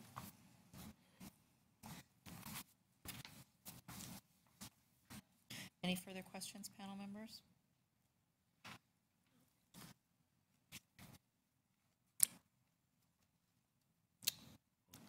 I'd be happy to speak to any of the variances or our discussions with the neighbors or the planner. Okay. Okay. If there's no further questions, we're in committee, discussion or motion. Go ahead. You go ahead. You want me to go ahead? Through you, Madam Chair. As much as it breaks my heart to see the nice old houses disappearing,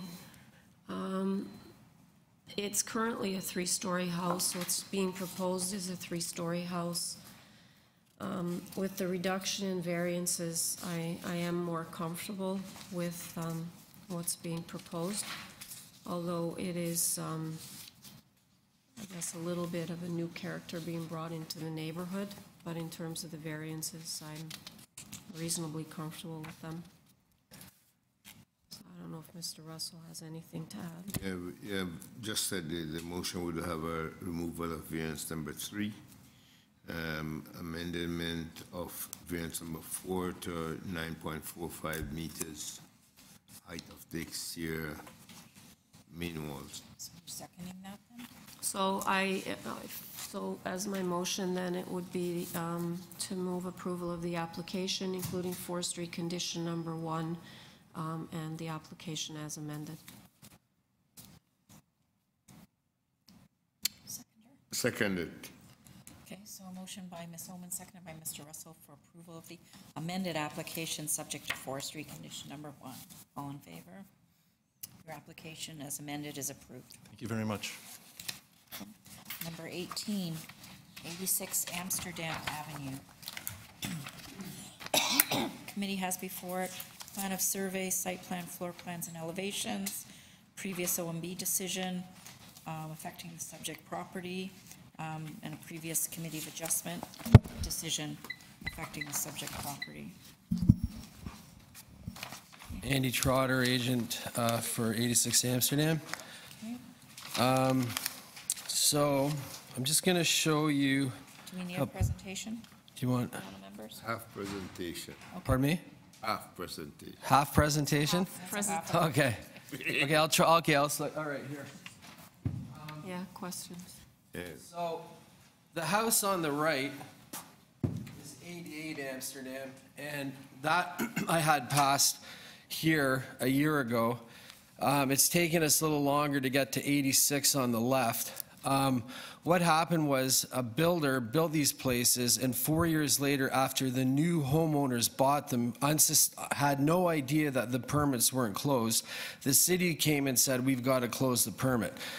they had no idea when they bought the houses that the builder had actually got a permit and built these completely differently than what he was given. So during this time, my client here, her husband's passed away during this. It's been horrific for her. She's trying to end this to get on and sell it and move on with her life. And basically, the neighbor also, a neighbor was here in support. He had to leave. I have a copy of a letter that he signed in support. And his argument of support was that they've become used to this on the street, to this streetscape. And so it really, I'm just trying to find that picture here. I can just show you quick. So this would be,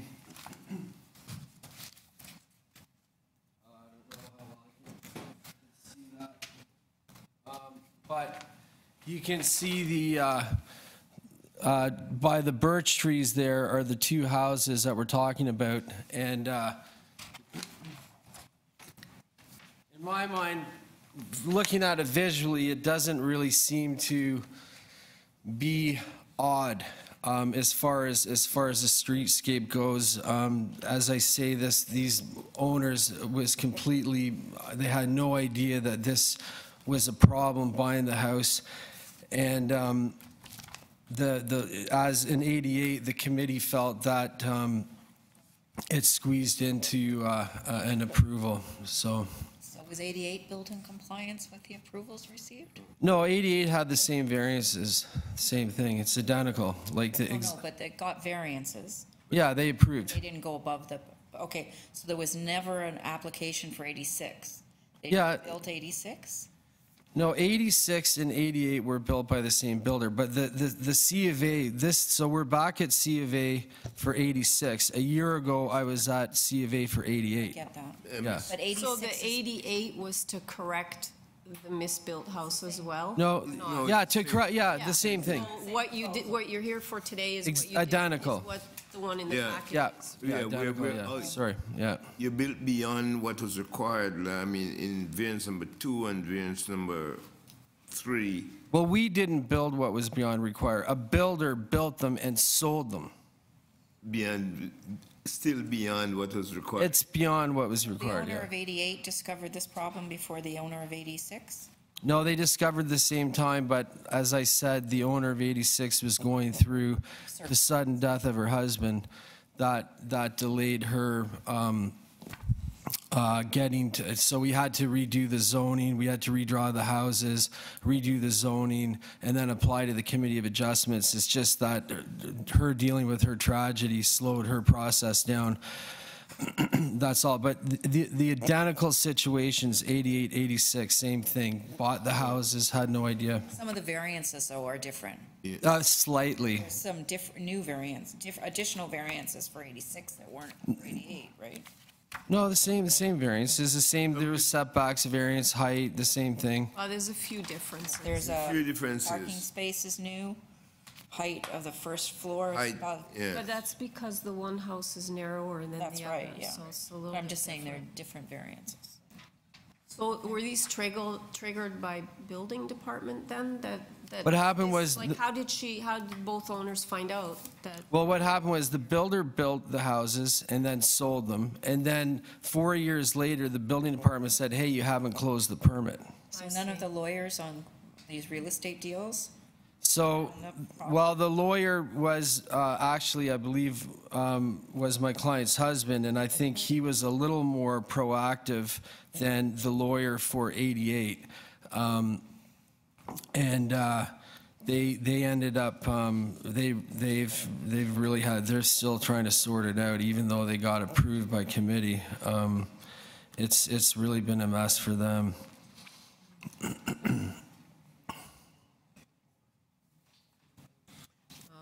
Ms. Charter. We're just being told it went for severance application originally and was appealed, and it still got built out the way it wasn't supposed to, so. Mrs. Charter, what do we have there presently as the lot coverage? Is that existing? Everything would be existing. Everything Yeah. existing? Well, because they built it all. They built it. It's all been built. The coverage is 43% as it stands right now. And the height is 8.2 meters? Mhm. How does it stand with the height of the other houses in the neighborhood? Well, that's what I was trying to show on my phone here in that, pardon me. Okay, so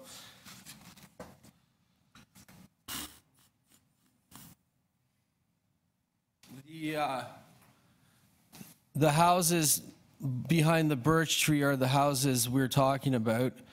And then you can see a couple houses up here with almost similar main wall heights. I apologize that I had a problem with my cat this morning, and I had the photograph of this printed, but my cat, I apologize. Anyways, I'm not going to get into it, but I had a better picture of this. But anyways, Was operating your phone? Pardon me? Cat was operating the phone? Yeah, well, the paper was printed on the floor, unfortunately, by my desk. Sorry. Okay, so the height difference, so like the height variance for 86 is different than the height variance for 88, is there? It may be literally 4 or 5 inches. I'm just trying to reconcile. You're right, it is. It's slightly, the grade comes slightly lower on 86. The lot coverage is 1% less. Mm. It's very, very close. Sizes, yeah. The one you're comparing? Established grade, yeah, okay. Is comparing, the one you're comparing? Yeah. It's okay, it's just that, yeah. The lot coverage for 88 got approved at 44, so this is at 43. But they look the same, but one is slightly smaller, one's yeah. slightly bigger, and Tell me about the rear yard and the encroachment. yes. The encroachment on the rear yard. I think that's just the deck in the back. Yeah. How big is that deck? Is it? It's well, it's about it's a little more than 8 feet out from the house, and roughly it's maybe 8 by 12, something like that. Well, maybe the width of the house, so a little bit longer, 8 by. Let's see.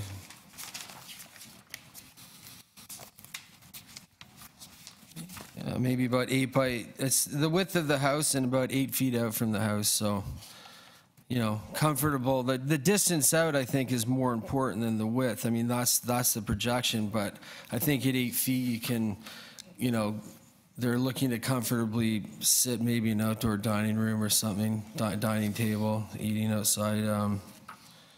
It's quite treed back there. It's quite private. I don't think, you know, that is, would be an issue to the neighbors. We have lots of opposition on this one. Yeah, Mr. Trotter, I'll be frank with you, in my normal life, I would tell you to go and tear it down, but I know. But except for your cat, I might think something differently today. And we might have, you know, I mean, there's nothing we can do about the building. It's there. The neighborhood has not come out very strongly against this building. I think Committee? Yeah. Well. Any other questions? Okay, we're in committee. I think as a result of just that this was done in error, the committee. Here's a matter that was dealt with under the other number 88 Amsterdam previously, and the committee accepted it and moved on. The neighborhood has not repelled the committee's decision. You know, I'm going to move for approval. I know it's right on the line. I would just add that the evidence shown, the picture that Mr. Trotter showed us in terms of the streetscape and the fact that it's been there for 4 years, people are used to it. It's not towering over anything. So again, it's unfortunate this has happened, but I think that the variances upon themselves are not huge, and to actually, to have this torn down, to me at this stage doesn't make any sense, because there's one that's been approved, and and then not to approve the next one, I mean. I think if they weren't built, I think they might have a concern about the coverage.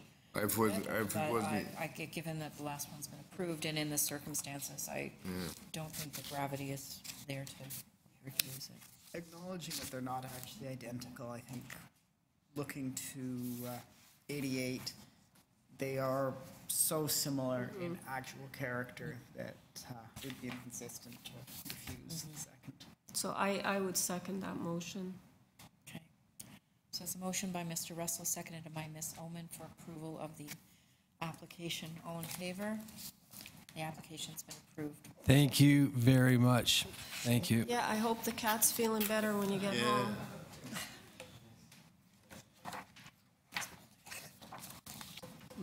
There should be fine. 137 Riverdale Avenue. We have a copy of a plan of survey, site plan, floor plans and elevations, email correspondence from the Assistant Planner, Community Planning, City Planning, Toronto and East York District, staff report from the Director of Community Planning, Toronto and East York District, 13 form letters in support signed by owners and occupants of Riverdale Avenue, Langley Avenue, Logan Avenue, and 135 Langley. Your name, please, for the record. Good morning. My name is Sean Galbraith. I'm a planner here on behalf of the applicant. Not sure how much of a presentation you would like. Members need a presentation or any questions? We need a presentation. You're aware of the staff report? Yeah, basically build in accordance with the plans, and we're okay with that. Okay. Any other questions? Thank you. We're in committee then. Through you, Madam Chair, I think these variances are indeed minor. There are multiple additions in the area that vary in length and height, so this is not out of character.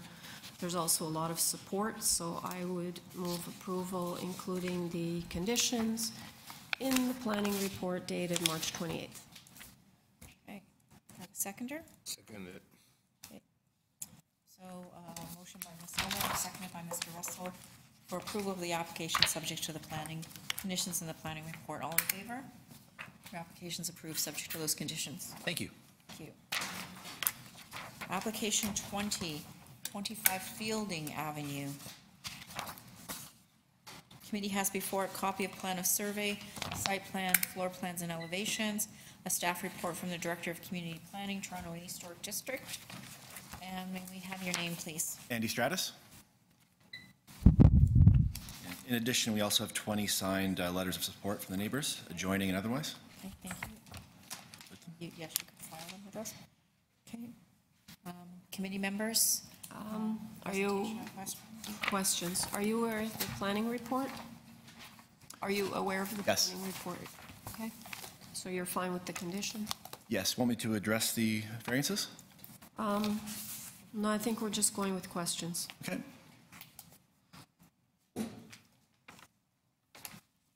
So the FSI that you're requesting, I know your existing is already above what the bylaw It's already states. slightly over, yeah. So is there others in the neighborhood that are at the .99 year? There's some, there's ones that are quite larger too, but we don't know when they're built and if they're permitted or not. Do you have any just examples of addresses for any? Not exact addresses at this point, no.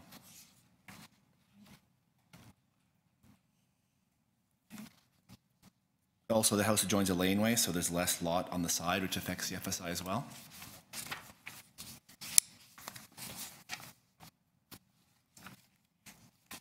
Any other questions? No. Okay, thank you. We're in committee. Discussion or motion?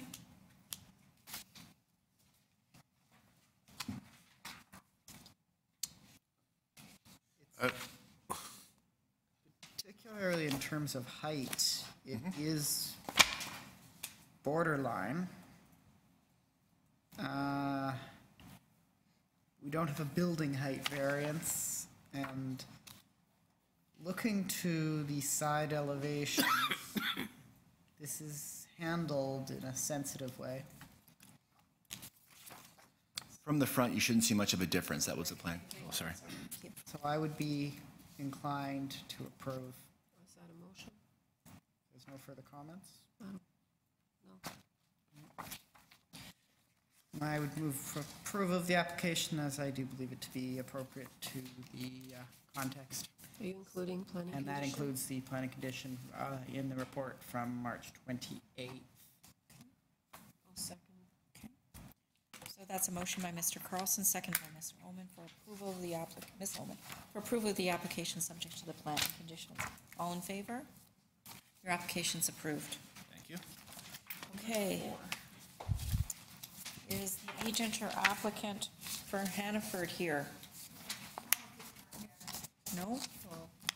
Okay, we're going to hear you. We're going to hear the application then. Can we hear it? Yeah, we can hear it. Yes. 11:30. If they're not here, we can hear it. I don't think we can hear it. I'm sorry, just, Madam, did you have information? Through you, Madam Chair, the applicant has been emailing us asking if he still is required to come, and we've been informing him that yes, he needs to come, but that if he's not here on time, that you may deal with it in his absence. He didn't feel he needed to come? Or he's been delayed? Well, He lives in Hamilton and didn't leave till 10 It's o'clock. been an hour and a lives in half. Hamilton? Well, My we applicant? have until 12 o'clock to hear. No, but I'm saying it's been an hour and a half since he said he was. He doesn't live in Hamilton? We received an email from whoever's coming to represent the Oh. application saying they just left Hamilton. So this was item number 4 on the agenda. Yes. The start time for the hearing was 9:30. I believe we can proceed to consider the application. I think the applicant is entitled to be heard. Okay, but there is And he no has until 12 requirement. He has until 12 o'clock on the plan. SPPA notice is provided to applicants, is my position. There's no If requirement. there's a question, he should, we should be hearing him. I would disagree. I mean, there's no requirement that the applicant has to be here. It's been 2 hours since we started. He was number 4 on the agenda. More specifically, notice is provided that we can Yeah. proceed in their absence. I agree. Okay. Can we have your name, please? Yes, my name is Carmen Hurtado, and I live at 115 Hannaford. I'm the attached, other half of the semi-attached dwelling. I didn't have any idea of the procedure, so I brought a package and I brought a copy. If you'd like a copy, I have one for you of what I'm going to present. That's fine, you can present and then you can hand it in if you'd like. Okay. Okay. And I don't know, I have pictures, so maybe I'll put them thereafter, but first I'll read what I have to say. So the said property is referred to as a 2-story detached dwelling.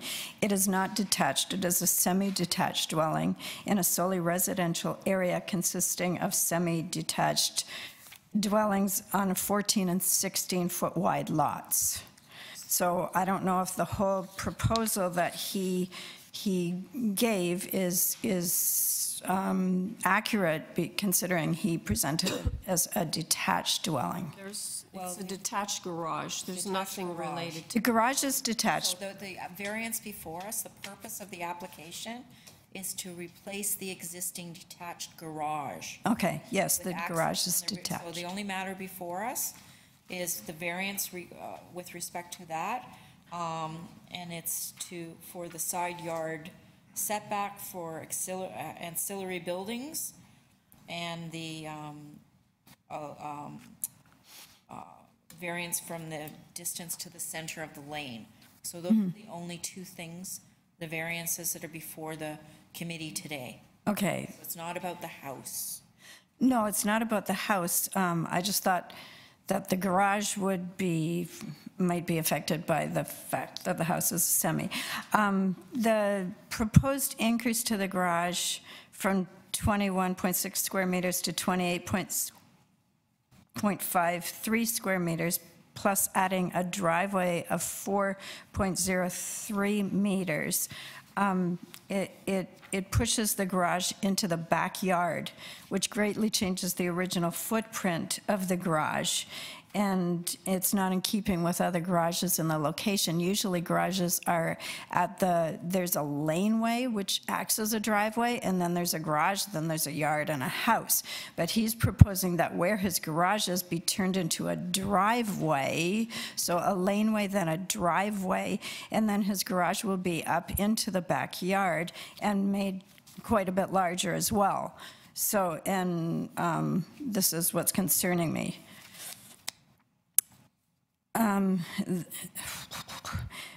variances that are discussed both refer to the amount of space from the laneway, as you said, but there's no mention of the zoning, if there's any variance from the property, from my property. It's just all referring to the laneway, which was another one of my concerns. I don't know. So There may not be a variance, but you're talking about how you feel it's affecting you. yes. That's fine. Thank you. Okay. So there is I don't know what the zoning is between houses. I didn't know if that was my job to find out. But I know there is I was able to Google that there is a zoning bylaw regarding the height of a fence between two properties, which is 2.2 meters to 2.5 meters in height. So then I'm wondering why he should be allowed to build a wall of 3.91 meters or 12.83 feet in height right on the property line where a fence would normally be. There's a fencing bylaw, and then there's the planning, which relates to a structure's walls. So they're two different things. Okay. I guess I don't know So what the... So if you've been, what are your... My concerns is that there's... With respect to what's being proposed as the garage, for the garage.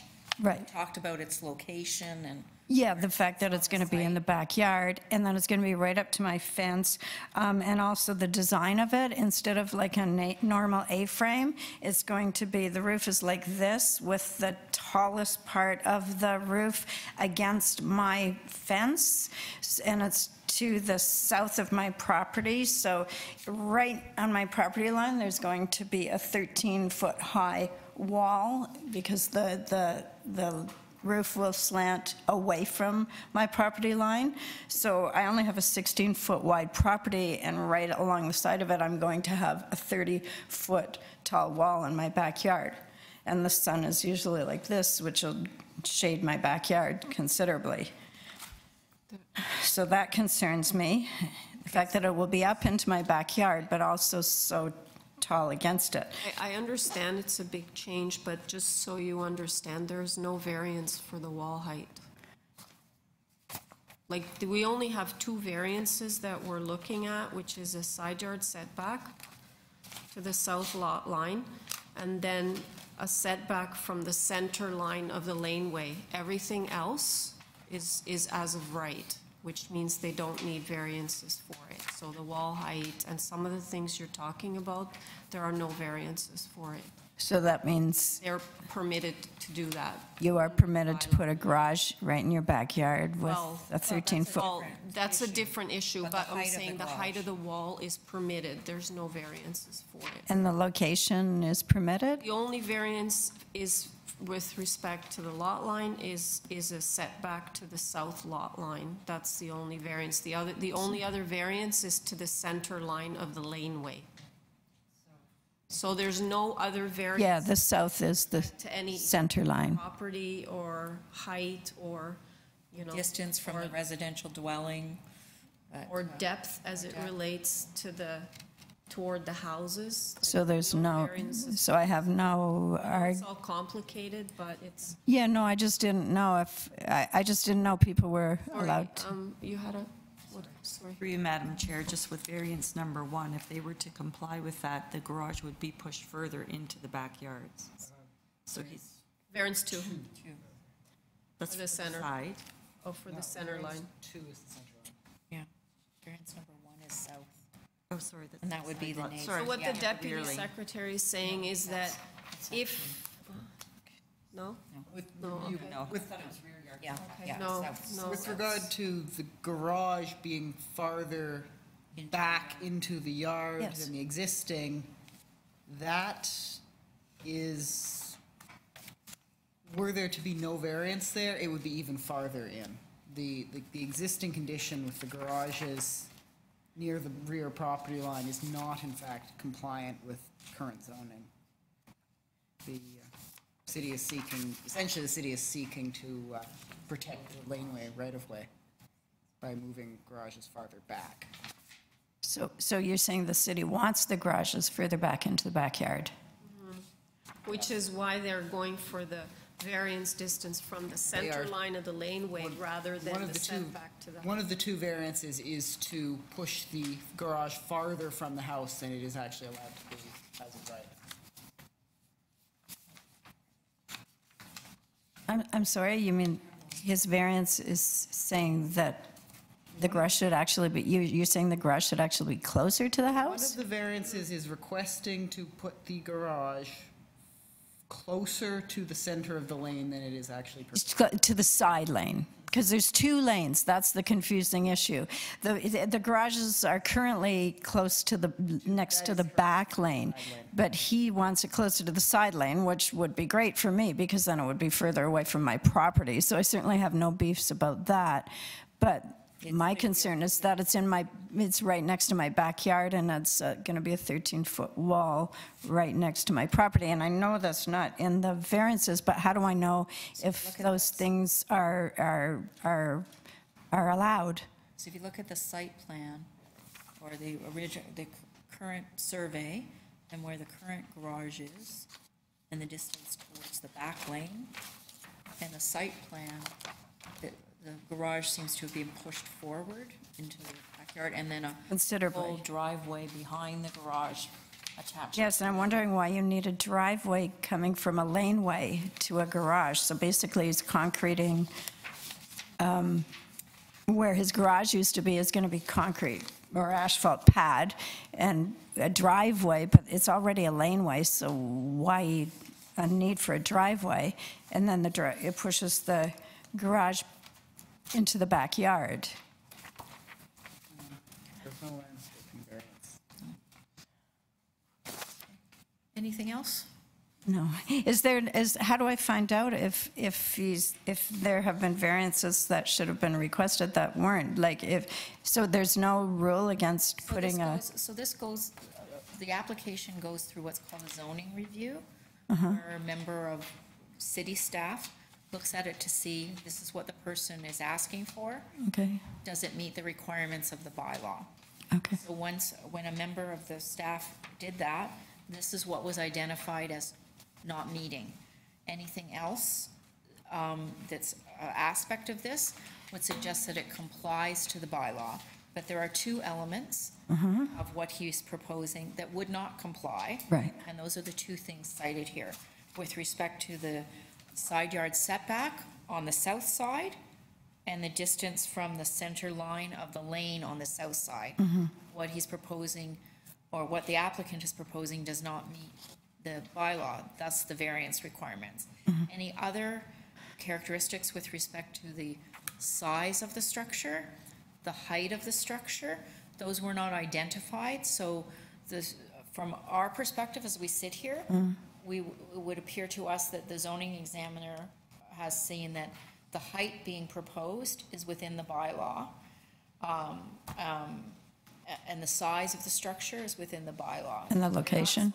They're not speaking on the situation of the structure, but the distance sometimes between a residential building and a garage or an ancillary building, they haven't noted that needs a variance or landscaping. But there are two variances before us. So we've heard your concerns with respect to the site where the garage is going to be sited, which is different than now. Right, that's and your concern about the impact of that. And the footprint. Okay, all right. So do I just give this to you, or should I be going somewhere else with these complaints since So what have you got with? Well, I have the package and the pictures and what I just read to you. Pictures, Okay. Pictures. There's things that you want to show us that we haven't seen. Oh, sorry, now I'm going.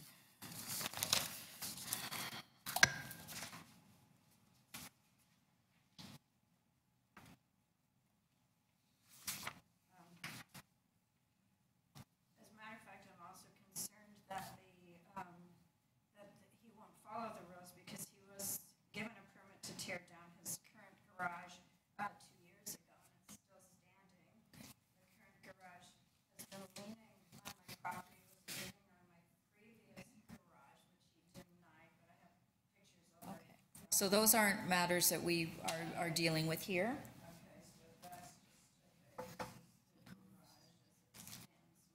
Okay.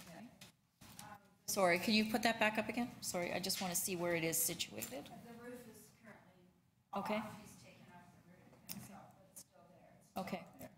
So they're proposing that the garage would be moved forward from that? Yes, it would come Okay, so where is that picture taken from? out to approximately where this umbrella is taken from my bedroom window. Okay, thank So you. that it would come out to approximately where that umbrella is. I have some other pictures to show you more. So yeah, this is from my bedroom window, so it will come up to about where the umbrella is, so it'll considerably shade all my garden and to me. And a great loss of green space, because all this area will now be parking, and this area will be a garage with the height coming up 13 feet, which is considerable. Showing you the garden that I've made, and the fact that he's on the south side of me, so the shade is always coming onto my property, and it will be, I'll be in the dark. You can see how this area is always dark, as it is just on a normal day, because I'm on the north side, so the shadows will be, there's still snow there now, because it's on the north side, so with a 13-foot wall, this part will be representative of most of my yard, I guess. This is just to show how. Okay. All right. Anything, just, do you want to wrap up then, please? And you can file those pictures with us if you'd like.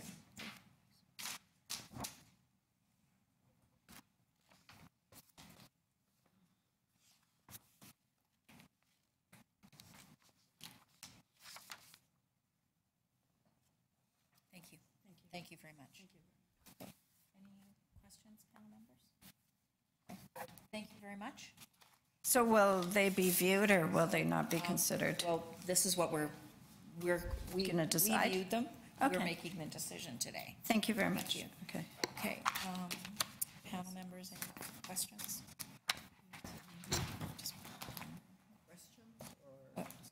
Either one. Sorry, any questions of that? I asked that already, sorry.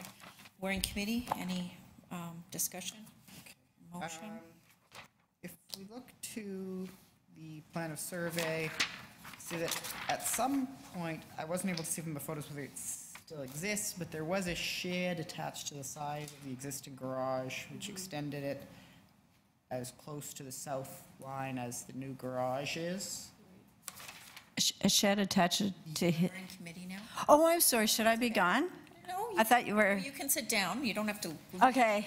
But we're going to. I thought he was addressing me, I'm sorry. Discussion's over from that perspective, thank you.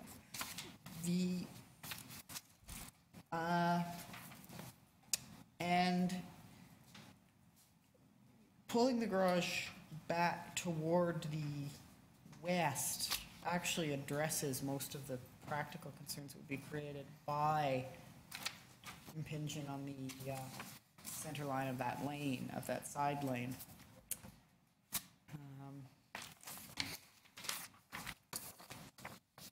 Noting that there are no variances for landscaping, there are no variances for height, size.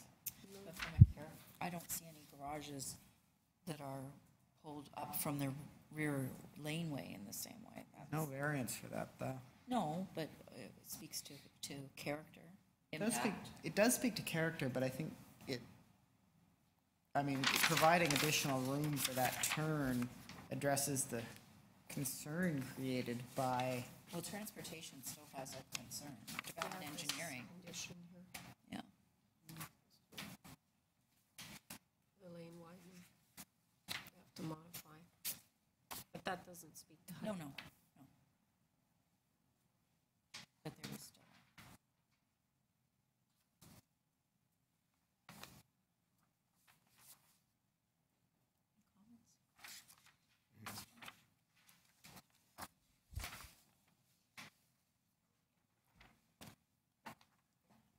I think mine is, Mike, it's a little conflicted about this one, but from a character of the neighborhood and where the other garages are on from the drawing that we have, I don't see that any are situated sort of mid-yard. My concern would be a little bit of impact, regardless of the variances being proposed. Those are my comments, but I'm in the hands of. By the same token, in the pictures we saw, it looks like that garage is about not in very good shape. Oh, no, I think it needs a So new I'm not garage. sure. But it's whether it's pulling it more forward into the. But again, as Mr. Carlson said, there was a shed there before, which That's here, looks like it goes to the property line, and then. But it was more the location of the pulling the whole building forward. I mean, it still leaves quite a bit of yard. There's no variances, as was mentioned, for landscaping. And I know the height's a concern, but there's no variance for height either. That said, the transportation condition. Is gonna change that building. Yeah. It's quite a bit. The provision for that they've explicitly stated that they are seeking laneway widening. Right. Which is. There is potential to counter that were it to be submitted that the garage would be non-functional without this variance. We haven't heard that. And we have not heard any justification for impinging on that. And this was written in December, so whether or not there have been discussions with the applicant, we don't know that either. There's a letter dated email dated February 8th, saying after discussing with the owner, we've decided not to make any revisions, and we would like to proceed. Oh, yeah, that's right. I did With see the that. application as is. So. We would, you know, regardless of the comments of development engineering.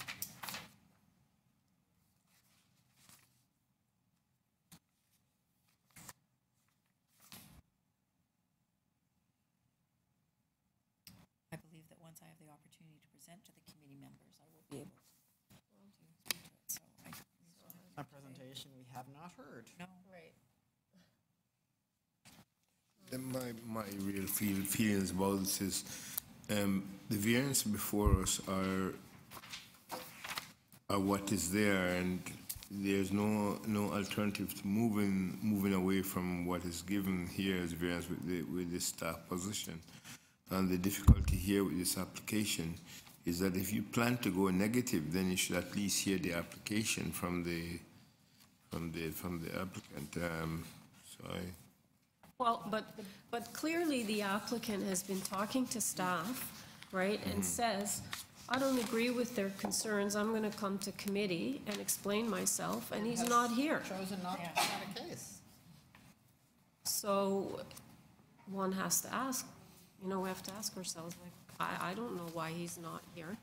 He was on his way, 2 hours ago, so I'm not really sure what happened. 2.5 hours since the start. So I would think that if he felt he needed to explain himself, it would be a priority for him to be here on time. Okay, if there's no further discussion, I need a motion.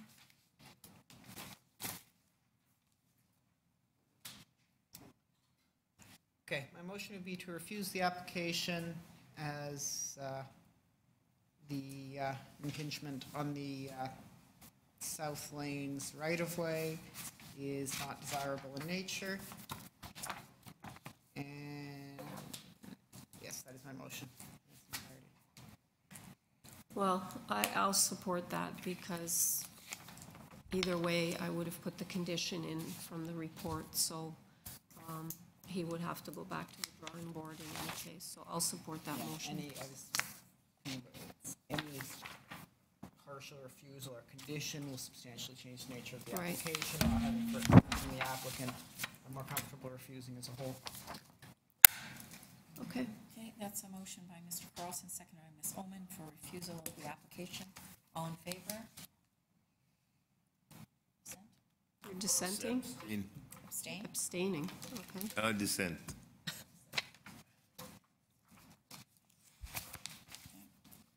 So that application application has been refused, and the morning session of the committee is adjourned at 11:55.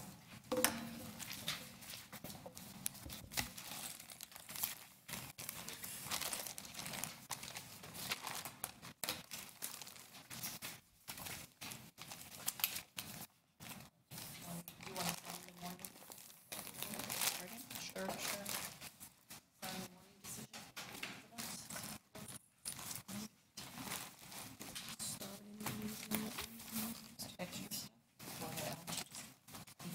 Oh, we didn't get that? Got that. Yeah, I did.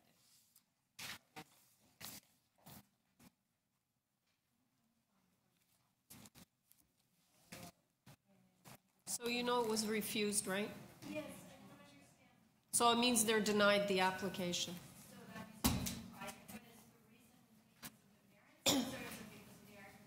It's a little of your arguments, but also one of the reports from one of the departments. Because they want to protect the lane widening, so he would have had to revise it regardless. So it's both.